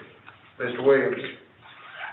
Again, Mayor and Council, as part of this ongoing project for the relocation of TxDOT, our number 3 on our capital improvement list is a 12-inch crossing under the interstate. This crossing will be very near Plaza Drive. So it's we already have 2 crossings, a 14-inch and a 20-inch. This is a 12-inch crossing that would be our more northern, far more northern than what we currently have. So it's just will just increase our distribution abilities and give us just redundancy throughout the system. And while this is ongoing with our relocates for the 35 corridor that we just discussed, it's an opportune time to address this capital project. It would only be more expensive if we do it at a later date, once TxDOT's access and roads are established for us to try to put a water line in then. So, but in this case, TxDOT will not pay for the engineering fees or the construction fees when we get to that point. So that's why I separated it as a separate agenda item. So. Okay. Thank you, Mr. Williams. Any questions, council? My question would be, if we have in the one water line that's already going underneath there, doo-doo? It's not very good? No, yeah, our newest is a 20-inch, and yes, it is good. No, that one's good. I understand that. That's 20-inch, but the old one. Yes, the 14-inch, yes, it is. It's adequate. It's good for now. I will tell you that we can't confirm it just based on the review of where we are reviewing the plans and working with TxDOT engineering and our engineering side. There is a high probability that 14-inch is going to have to be relocated because of drainage issues that would be in conflict when TxDOT comes through. And at that point, good for now. I will tell you that we can't confirm it just based on the review of where we are reviewing the plans and working with TxDOT engineering and our engineering side. There is a high probability that 14-inch is going to have to be relocated because of drainage issues that would be in conflict when TxDOT comes through. And at that point, good for now. I will tell you that we can't confirm it just based on review of where we are reviewing the plans and working with TxDOT engineering and our engineering side. Okay. I guess my question is, why not put a bigger line in? If that one may be questionable, if he's got to engineer for a 12-inch, go ahead and engineer for a bigger one. Well, we believe at this point that 14 will need to be relocated, and that is in the plan. At that point, we would upsize it to a 20-inch line. And so TxDOT will pay for the relocation of the 14-inch sizing, and then we will pay for the difference between whatever that cost is between the 14 and 20-inch. So it's at that point will be a substantial savings.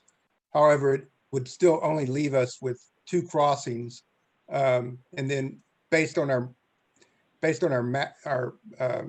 master plan, the 12 inches indicated is based on the, again, going back to water models, for the growth on the west side of 35, and being able to adequately get water to our elevated.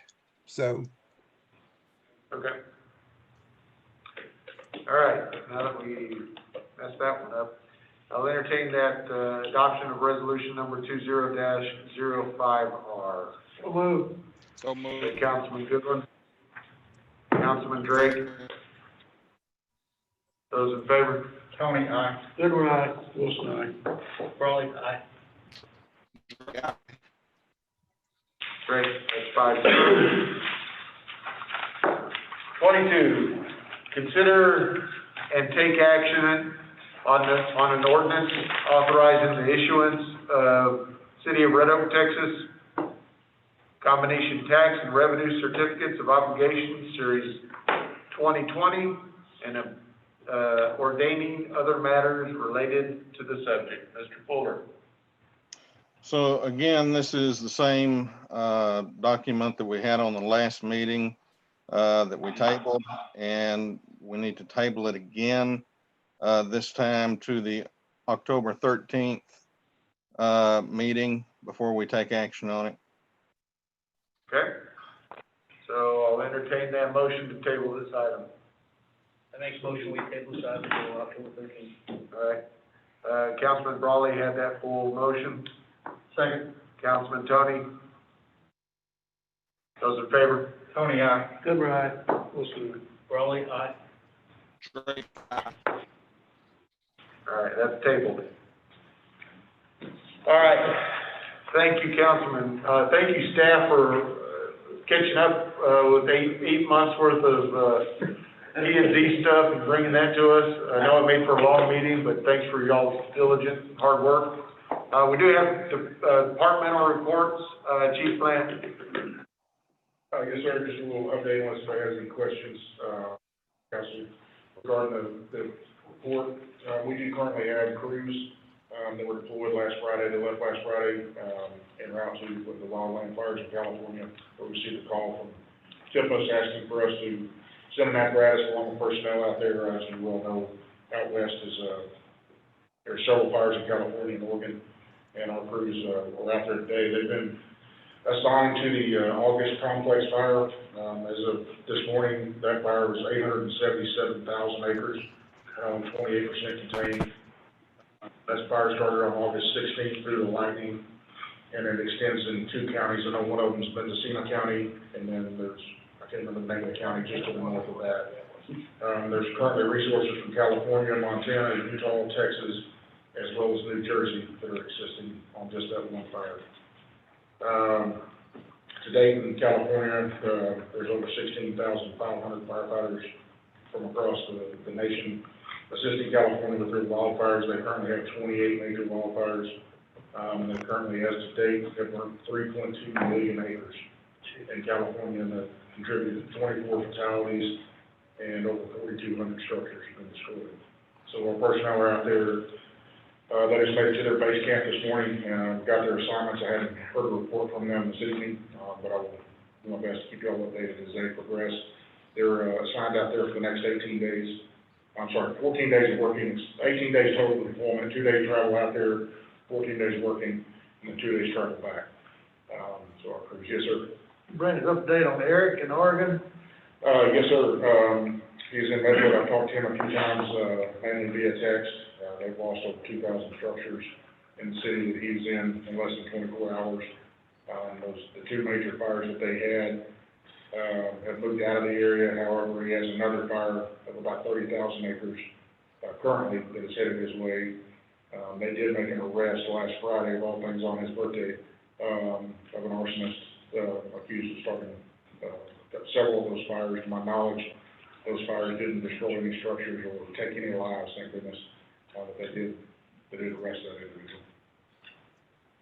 Well, There were several fatalities in some of the fires in Medford, though. Yes, that is correct. Thanks, Chief. Update on COVID real quick. Currently in Ellis County, we're at 3,956. I just sent a report out just prior to this meeting. It's an increase of 147 cases since last week. Today, we've spent in the city of Red Oak, over $250,000 on COVID expenses. Our positivity rate in Ellis County is remaining the same. However, for the state, it's actually went up a little bit. Last week, it was positivity rate for the state of Texas was 7.24%. And as of this afternoon, we were at 8.11%. So in a lot of these cases, we're kind of seeing and noticing this school getting back in session, Labor Day, things of that nature. So I think we'll probably continue to see somewhat of an increase over the next couple of weeks as those things pan out. So just again, upcoming flu season, please, get your flu shot. Fill out flu shots. Please get that flu shot. Take care of yourselves. Wear your mask. We're getting to that time of the year. And as you well know, COVID and the flu mimic each other, so it's going to be hard to differentiate exactly what you have. So, Thanks, Chief. Chief Wolf. Mayor and Council, I don't have a whole lot to add to the report. We're in the middle of a training cycle right now internally within the organization, so you should see in the monthly reports for the next couple of months us doing a lot of training both online and hands-on. And I'll answer any questions that you have about the monthly report. Thanks, Chief. Mr. Hartman, anything else? I think that is a report unless you guys have questions. Been able to fill any slots for those Board of Adjustments or anything? Not yet. We've reached out to the one person who said was going to be interested in the P and Z. They haven't got back to us yet. But we're reaching out. And a lot of times when we talk to someone who has a lot of questions or has a lot of opinions, we ask them, hey, would you like to be on would you like to be on the board? So far, we've got no takers, but we'll keep after it. And as always, we'll take your suggestions and any references you may have for folks you'd like to see on the board. Okay. Do permanents look steady, like we still have permanent, yeah, we need two alternates. Not a permanent. Oh, permanents, yes. Yeah, permanents are really steady, and I'm actually next month I'll bring you the fiscal year total for 2020. And it's going to be high. It's good. It's very good for single family. Ms. Amanda. Good evening, Mayor and Council. I don't have anything else to add to my monthly report, but if you have any questions, I'm available to answer any. Thank you, ma'am. Thank you. Ms. Blair. Yep. Mayor, can I jump in real quick? Sure. Okay. Just wanted to thank Amanda for her hard work. She got all of our employees enrolled in benefits. And I think we had 100% completion by the due date. So great job. I know that it was short timetable and everything. So I just wanted to thank her. Thank you. Good. Ms. Platt. Good evening, Mayor and Council. I don't have a lot to add to the report, although I did want to bring out, after we did so much hard work on our budget and tax rate, we know those were based on certified estimates provided by Ellis County Appraisal. We did receive an updated estimate on August 31st, and there was a decrease in those taxable values of approximately 3.2 million. So this results in a decrease of revenue in around 22,000. Although Ellis County did give us what they thought to be the lowest expected estimates because of the number of protests that they received that did decrease. We are expecting to receive the certified totals next week on September 21st. And so we will definitely update council on those numbers. We are still confident in the budget that we did prepare. Those were based on conservative revenues in other areas. Our sales tax is still trending up at this time. And then also we found other areas of savings and expenses to cover these areas. And then if y'all have any other questions, I'll be happy to answer. Thank you, ma'am. Gloria, do you want to mention our most recent sales tax report while we're on this item? Okay, sure. In the report, this included through June's collections, which we received last month. So we did just receive July collections. And so these are actually up 19.86% over the same month of last year. And then also up 11.88% over the budget. Thank you. Council, any questions? Ed Department. Yes, sir. We're trying to finish up the year, budget year. We replaced one server, so a new server for a new product that we're going to use for our secure remote desktop. Evergreen, a few PCs we swapped out toward the end of the year, and a couple of software upgrades, and that's kind of it for right now. Just maintaining, trying to get through the end of the year. Thank you. Mr. Ragsdale. Yes, thank you, Mayor. Mayor, Council, City staff. First of all, I just want to thank you for all the continued support for the library. Thank you for approving the contract tonight. With this City Council meeting tonight, I celebrate my 5th year. I've been with the City of Red Oak now for 5 years, and I wanted to thank you all for the continued support for me personally also. Finally, we're continuing with curbside service, putting books out for people to pick up, and that's going along pretty well. With the library continuing to be closed, I have added a lot more virtual resources, audiobooks, e-audiobooks, e-textbooks, and magazines, and also telephone reference. We do continue to answer the phone since we are open Monday through Friday, and I'm getting calls about absentee voting and polling places, things like that, and I'm glad to serve as information, of course, referred on to the Ellis County voting board, election board also. Unless you have any questions, that's all I have. Thank you, sir. Sure. Mr. Kelly. Good evening, Mayor and Council, City staff.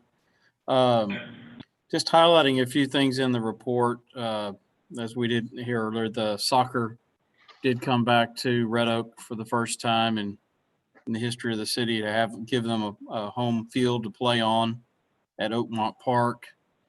I went out there and watched a couple games. It went fairly well. They're doing a really good job of spacing out their games. That way they're not having any, not only parking lot issues, but they're also able to keep people at safe distance from each other. So that went over really well. And the park itself is progressing. There's still a lot to be done out there, but I would say the park is about 85% complete. And it's just, it seems like the last 15% of most projects just take the longest of the whole situation. Moving over to Live Oak, we've got progress in the back. I just got the schedule today. They are working on the drainage and getting close to putting in the water infrastructure and the electrical with the lights. The poles will go in the next 2 weeks. They may not have power to hook up to them, but they'll have that set up and ready to hook up once Encore gets everything set and ready for us.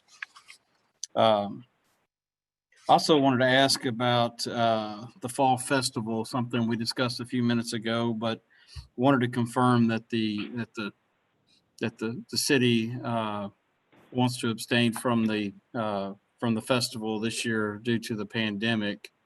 But I want to confirm that.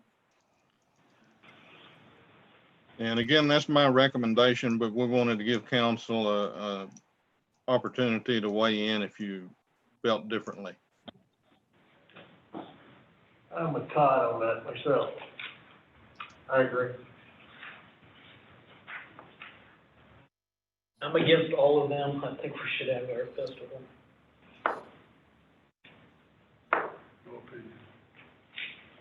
Councilman Drake?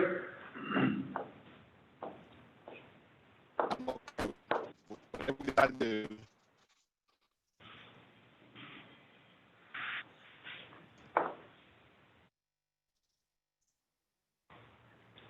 I didn't hear, I didn't understand it. I didn't. Seems like he's having bandwidth issues.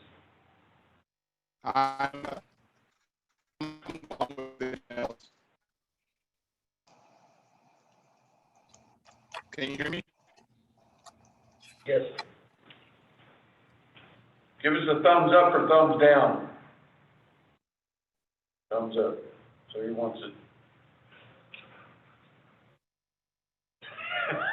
I'm in agreement with everyone.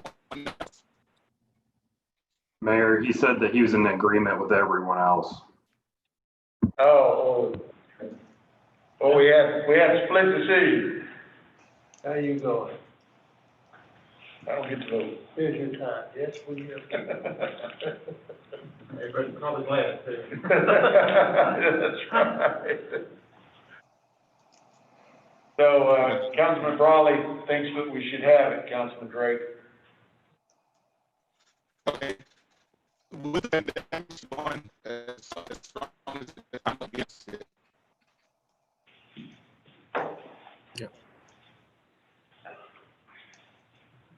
Yeah, you're breaking up. You'll have to give us, do you want to have it a thumbs up or you want to have it, you don't want to have it a thumbs down? I do not want to have it. Do not. Not It is not. Okay. And All right. ultimately, it would require the mayor's approval anyway, because it would be a public gathering in excess of 10 people or whatnot. So the mayor will have to sign off to approve it regardless, if we did have it. Thanks, board. All right.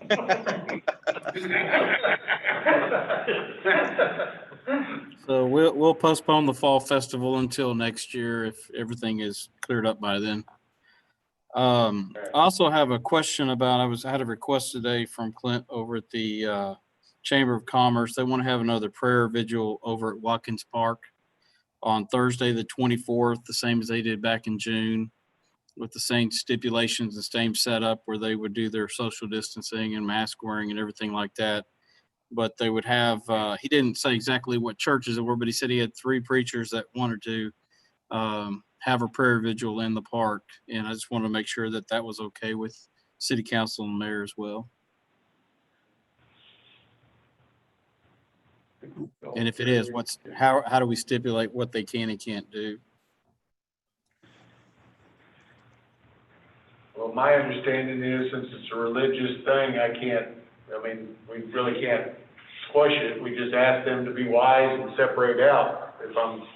If I read the governor's orders right, masks and just do the best they can. Is that not right? I think that we can make some requirements of them since they are in city, on city property. Yep. So, you can require masks and social distancing and so forth, if that's what you want to do. And I think that's kind of what they're wanting to do anyway, isn't it, Kyle? That's correct. They said they would meet any guidelines that are existing for the city right now. That wasn't a big deal. They just wanted to make sure it was okay that, if, last time I believe there was probably about 50 people that showed up, but they did social distance. They did spread out pretty well, and they're saying they will do the same. I would say knock their socks off. Gotta have somebody sitting down and kneeling, so that's good. Okay. Yeah, Mayor, you'll have to sign off on that one as well. So they would have a plan and you would sign off on that plan. So if Mr. Kelly can get the plan, then they can present that to you and make sure that they meet all of our guidelines for use of city facility. Yeah, that's fine. Okay, and with our progress over at Live Oak, I'm not real satisfied with where we're at with the football field progress. And I wanted to discuss tapping into the contingency for the amount of approximately $40,000 and sod that football field. We've had extensive issues with it, including a great weed population. The weather turned cool on us. We lost sun for about 7 days. That grass right now is it's decent, but it's probably about 60% full, like it should be. And we're just running out of good growing weather. And my option period for reverting over to sod is it's running out of time as well. I need to have a couple weeks before they can play on it. But once we do roll it out, within 10 to 14 days after it's on the ground, it's going to be safe to play on, because we're proposing using a thick rolled sod with a Bermuda called Tiff Tough. And of course, that field will have to be regraded before we do that, and there'll be no additional cost to the city for that. It's just something that unfortunately I've had great weather at the beginning, and then it didn't go so well. It got super dry, and then now it's cooled off on us in that Bermuda and that young stage like that. And when it's coming right out of seed, it just doesn't like to grow. And I've thrown everything at it that I know to do. I was over there today and, snooping around, and, some of that area looks great, but the other areas look like you hit it with a blowtorch. I mean, it's just, you got big holes in the thing, and, I believe, Mr. Kelly's got a football schedule that he's supposed to meet. And if he's gonna meet it, he's gonna have to put sod in, because this thing is not gonna be ready otherwise, and it's not gonna overwinter very well, so. Yeah, so why are we, now this we're gonna have the soccer say, we put the sod out yonder and we couldn't play for a while, and yet we're gonna be able to put sod out here at football, and maybe because they're not playing as many games on it, we're gonna have some type of kickback on that, I think. Well, one of the things that I would like to add too is I'm thinking about in the future, not necessarily right now. I'm thinking about both. One is when we do lay that sod down now, the kids will be able to play on it, because these guys are lightweights. They're all under 150 pounds apiece. They're going to do minimal damage to those fields. Whereas if you go look at the soccer field at Oakmont, you see where the older kids had played this weekend, you could see there was damage. If I don't do this, I don't know that they could even play there in the spring, because of that young Bermuda, and the fact that it's just unusually cool, and it needs the heat in order for it to grow in the stage that it's in right now in its infancy. I'm afraid that if we don't, overwintering, we're going to get we could potentially get winter kill on this Bermuda, or if we sod it, we protect it, we won't have that issue.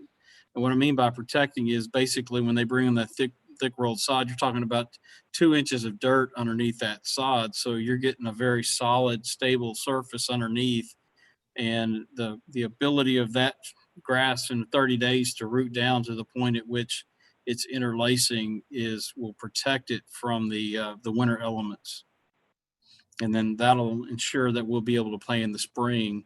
And whereas if we stay the path we're going now, you're going to deal with a lot of thin issues come spring, and they're going to be really dissatisfied. I mean, I'd rather explain to them why I went a different direction on this versus why we didn't. It's like if we don't, they might not be able to play out there in the spring. Whereas if we do, they'll definitely be able to play out there in the spring. Okay. So, that's not anything, you're just informing us that you're gonna have to dig into the contingency, because it's not an action item, we can't take action on it. Right. That's correct. Right, I also wanted to hear any of the feedback that y'all had on that. It's one thing for us to go out there and do it and not say anything, but yet we just want to make sure that, we're out there saying, hey, here's what's going on and why we're doing it. And we're certainly not trying to do anything to harm either football or soccer, but it's kind of plays out better for both of them if we're able to do the sod now that we've gotten this far along and didn't get the growth that we expected out of the seed. Right, and So you're do we get correct. credit back on the fee? Sir? Two Do we things. get a credit back on the fee? Two things, Mayor. One is, you're right, no action is actually required because it is under the $50,000 limit. And, I can take action to do that, but we did want to inform you and let you know kind of here's what the plan is. And in terms of getting a credit back, I believe that Kyle and Bob are working on that, and I don't know if we have the answer yet. I think part of the issue is that field would eventually come in. It's just whether it's going to come in time for football to play on it. So we're going to have to look at deadlines in that contract and so forth to see whether there's any reimbursement potential. Well, I was out there today, and there's some areas that I'll guarantee you not gonna come back. There's no grass, period. Yeah, but they're gonna regrade it for us. They're establishing that. We're still going through them to roll it and to get it right. Yeah. Right. Yeah. I mean, that's kind of a no-brainer now. We gotta collect some of this growing time that we can. Otherwise, we're lost another year. Correct. Kyle, when do you think they could deliver the sod and install it? I met with the sod company today, and he can give me a definite date after he gets a go, but it'll be next week that they'll have it installed. And that gives us about 15 days before it's played on. It's plenty of time for it to set and settle. As with that big roll sod, when they seam that stuff together, if it's done right, you won't have very many seams that'll create like basically an ankle roller or a trip hazard. So they can get it done, and it'll take them about 8 to 12 hours to lay it. Just depends upon their trucking. If their So trucks are rolling. Yeah, so I just want to make sure. Get in this. I'm sorry, I couldn't hear everybody. I said I'll put $10 in if they can get it this week, get it done. I'll ask him if he can do it. He's got a tight schedule, and I'm fortunate enough to be able to get that done. And our normal price for that sod is about 15 cents higher than what he's selling it to us for. And it's not like it's a favor or anything, but he was saying that a lot of the Tiff Tough sod has started kind of taking over a lot of the growers putting it in, and he's got an excess amount and would like to have us get it on our field. So I feel like we're getting a really good deal. So Kyle, I just want to make sure that the sod we're going to be rolling out is different than the sod that was put over at Oakmont. And so we're not going to have the same issues that we had. I think the mayor was kind of going in that direction early on, is that we're not going to have the seam issues. The pieces are going to be larger, sounds like. You talked about the depth, so we don't anticipate any of the similar issues that we had over at Oakmont by doing this. No, I don't. Matter of fact, when I'm there, when we lay it, I'll be there the whole time, because one of the issues you have with sod is if you don't have a team of guys working together, when they pull those together and they just kind of roll them out and move to the next piece, if they're not seaming everything together as you're going along, tucking everything tight, that's where you get the issues. I want to make sure that doesn't happen. And the other difference here is with soccer, they're going to play last week, they're going to play next week, they're going to play the following week, they're going to play the following week. With football, they play 4 times a year here locally, and the other games will be away, so it will have some healing time as well. Yes, they'll have 4 home games with the potential for 1 playoff game, and then they'll be off of it. All right. Thank you, sir, very much.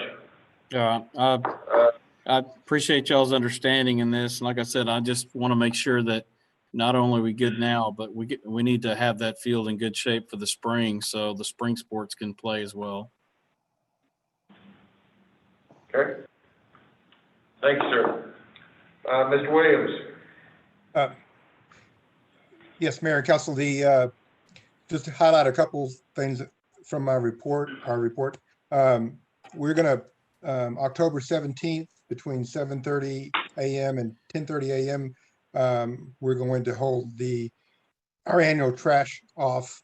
Only it's gonna be at the Oaks Church, and they have it's where we've had the fireworks show. So in that area, so we think we have the logistics worked out so that, of course, our staff working it, just like they do currently, will, maintain protection, wearing masks, and not, pretty much, we don't come in contact with the residents. They generally will remain in their vehicle, and we unload whatever they're throwing away. So we think we can safely pull that off, and so I'd hate to just not do it for a year. So instead of curbside pickup, we're having curbside drop off. Well, pretty much. They're staying in their cars, we're unloading them, and so forth. Yeah, I mean, there are folks that will get out and do it, do it themselves, and we can't be everywhere all the time. And there'll be a number of open tops there, and there'll be rear loader trucks there. So and those folks can, there will be people that just do it themselves, and probably more this time than previously, because we're not going to have the support of the community services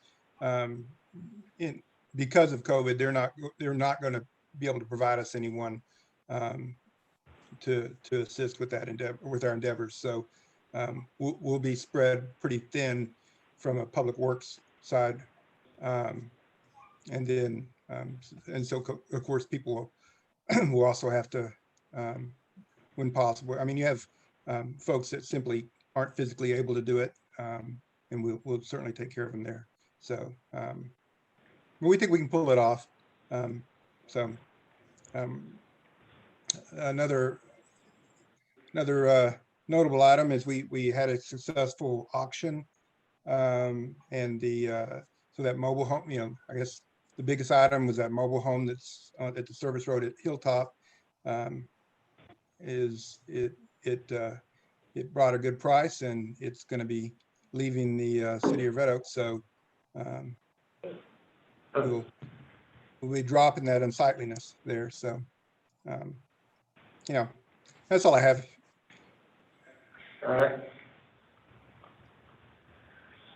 All right, thank you, Mr. Williams. So I guess now we're going to go into closed session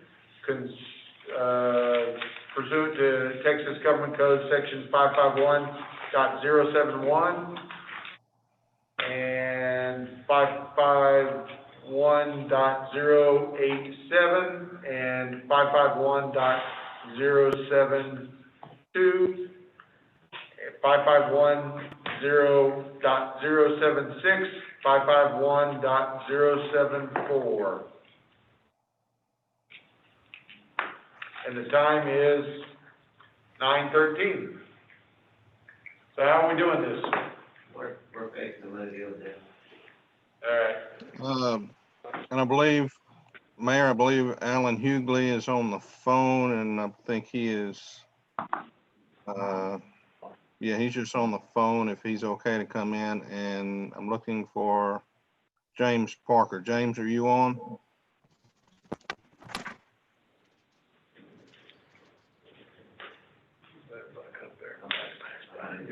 Let me text you. What is? Mayor, can I just sign some documents while you're on break? Todd, do you know what their phone numbers is?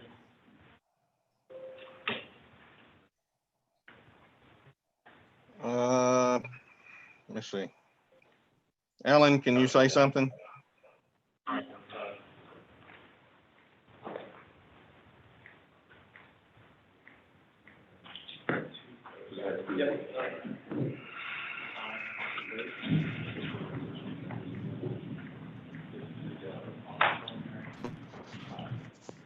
So the 9956 is Allen. Okay. Who was the other person, James Parker. Is he the 3187? No, I don't think so. I think that's Lee.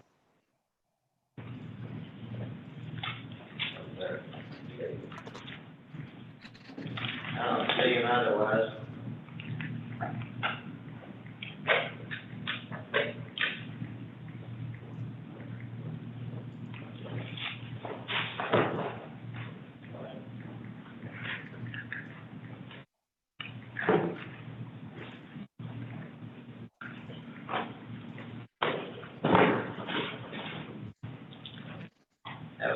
I don't have James Parker on there, Todd. Yeah, he's supposed to be. Let me call him.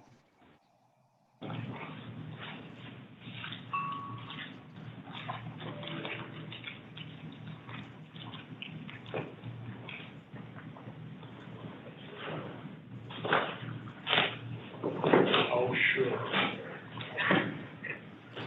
It looks like he needs another piece of candy. You're believing in the Easter Bunny again. Yes, yes. Okay, thanks. Bye.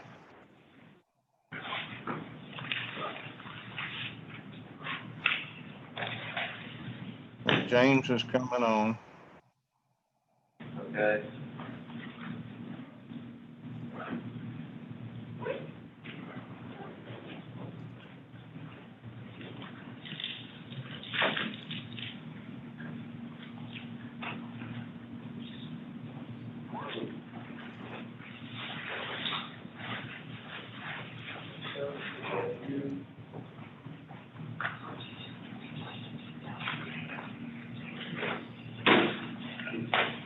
Oh, there's James.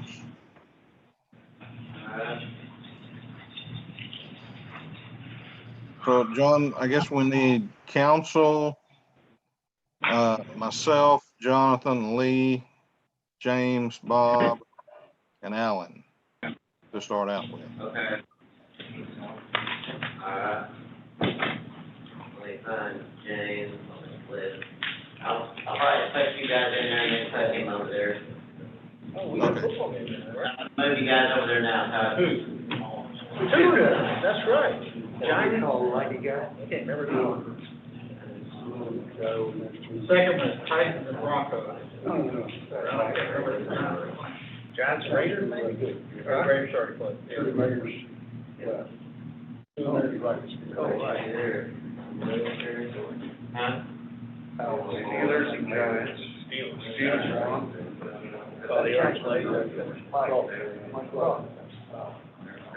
What you think? Yeah, they probably do.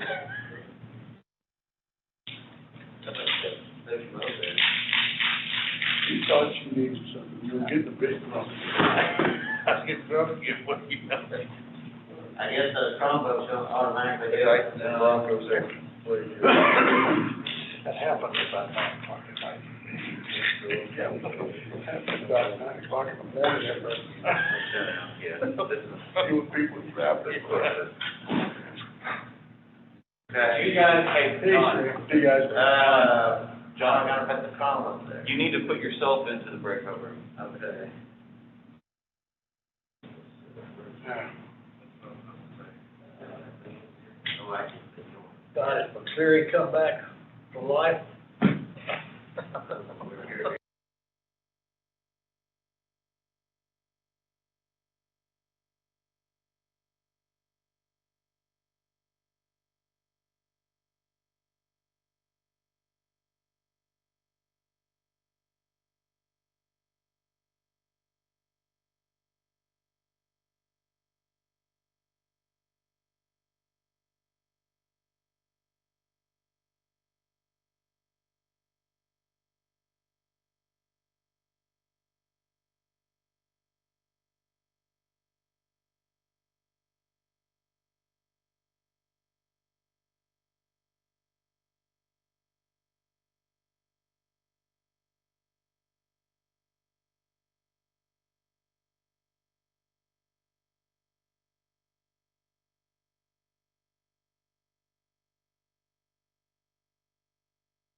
Yourself.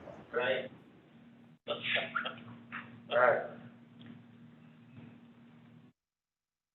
All right, so the time is 10:19, and we will reconvene back into open session. Is there any action that needs to be taken? Yes, Mayor. Okay? We had given raises to the other city employees, and I think would be proper for us to give a similar raise to our city manager, and I make a motion that we provide a 4% raise retroactive back to April 1st. I second that motion. Okay. So, Councilman Brawley made a motion for a 4% increase to our city manager, retro back to April 1, seconded by Councilman Goodwin. Those in favor? Tony, aye. Goodwin, aye. Brawley, aye. Mr. Gray. All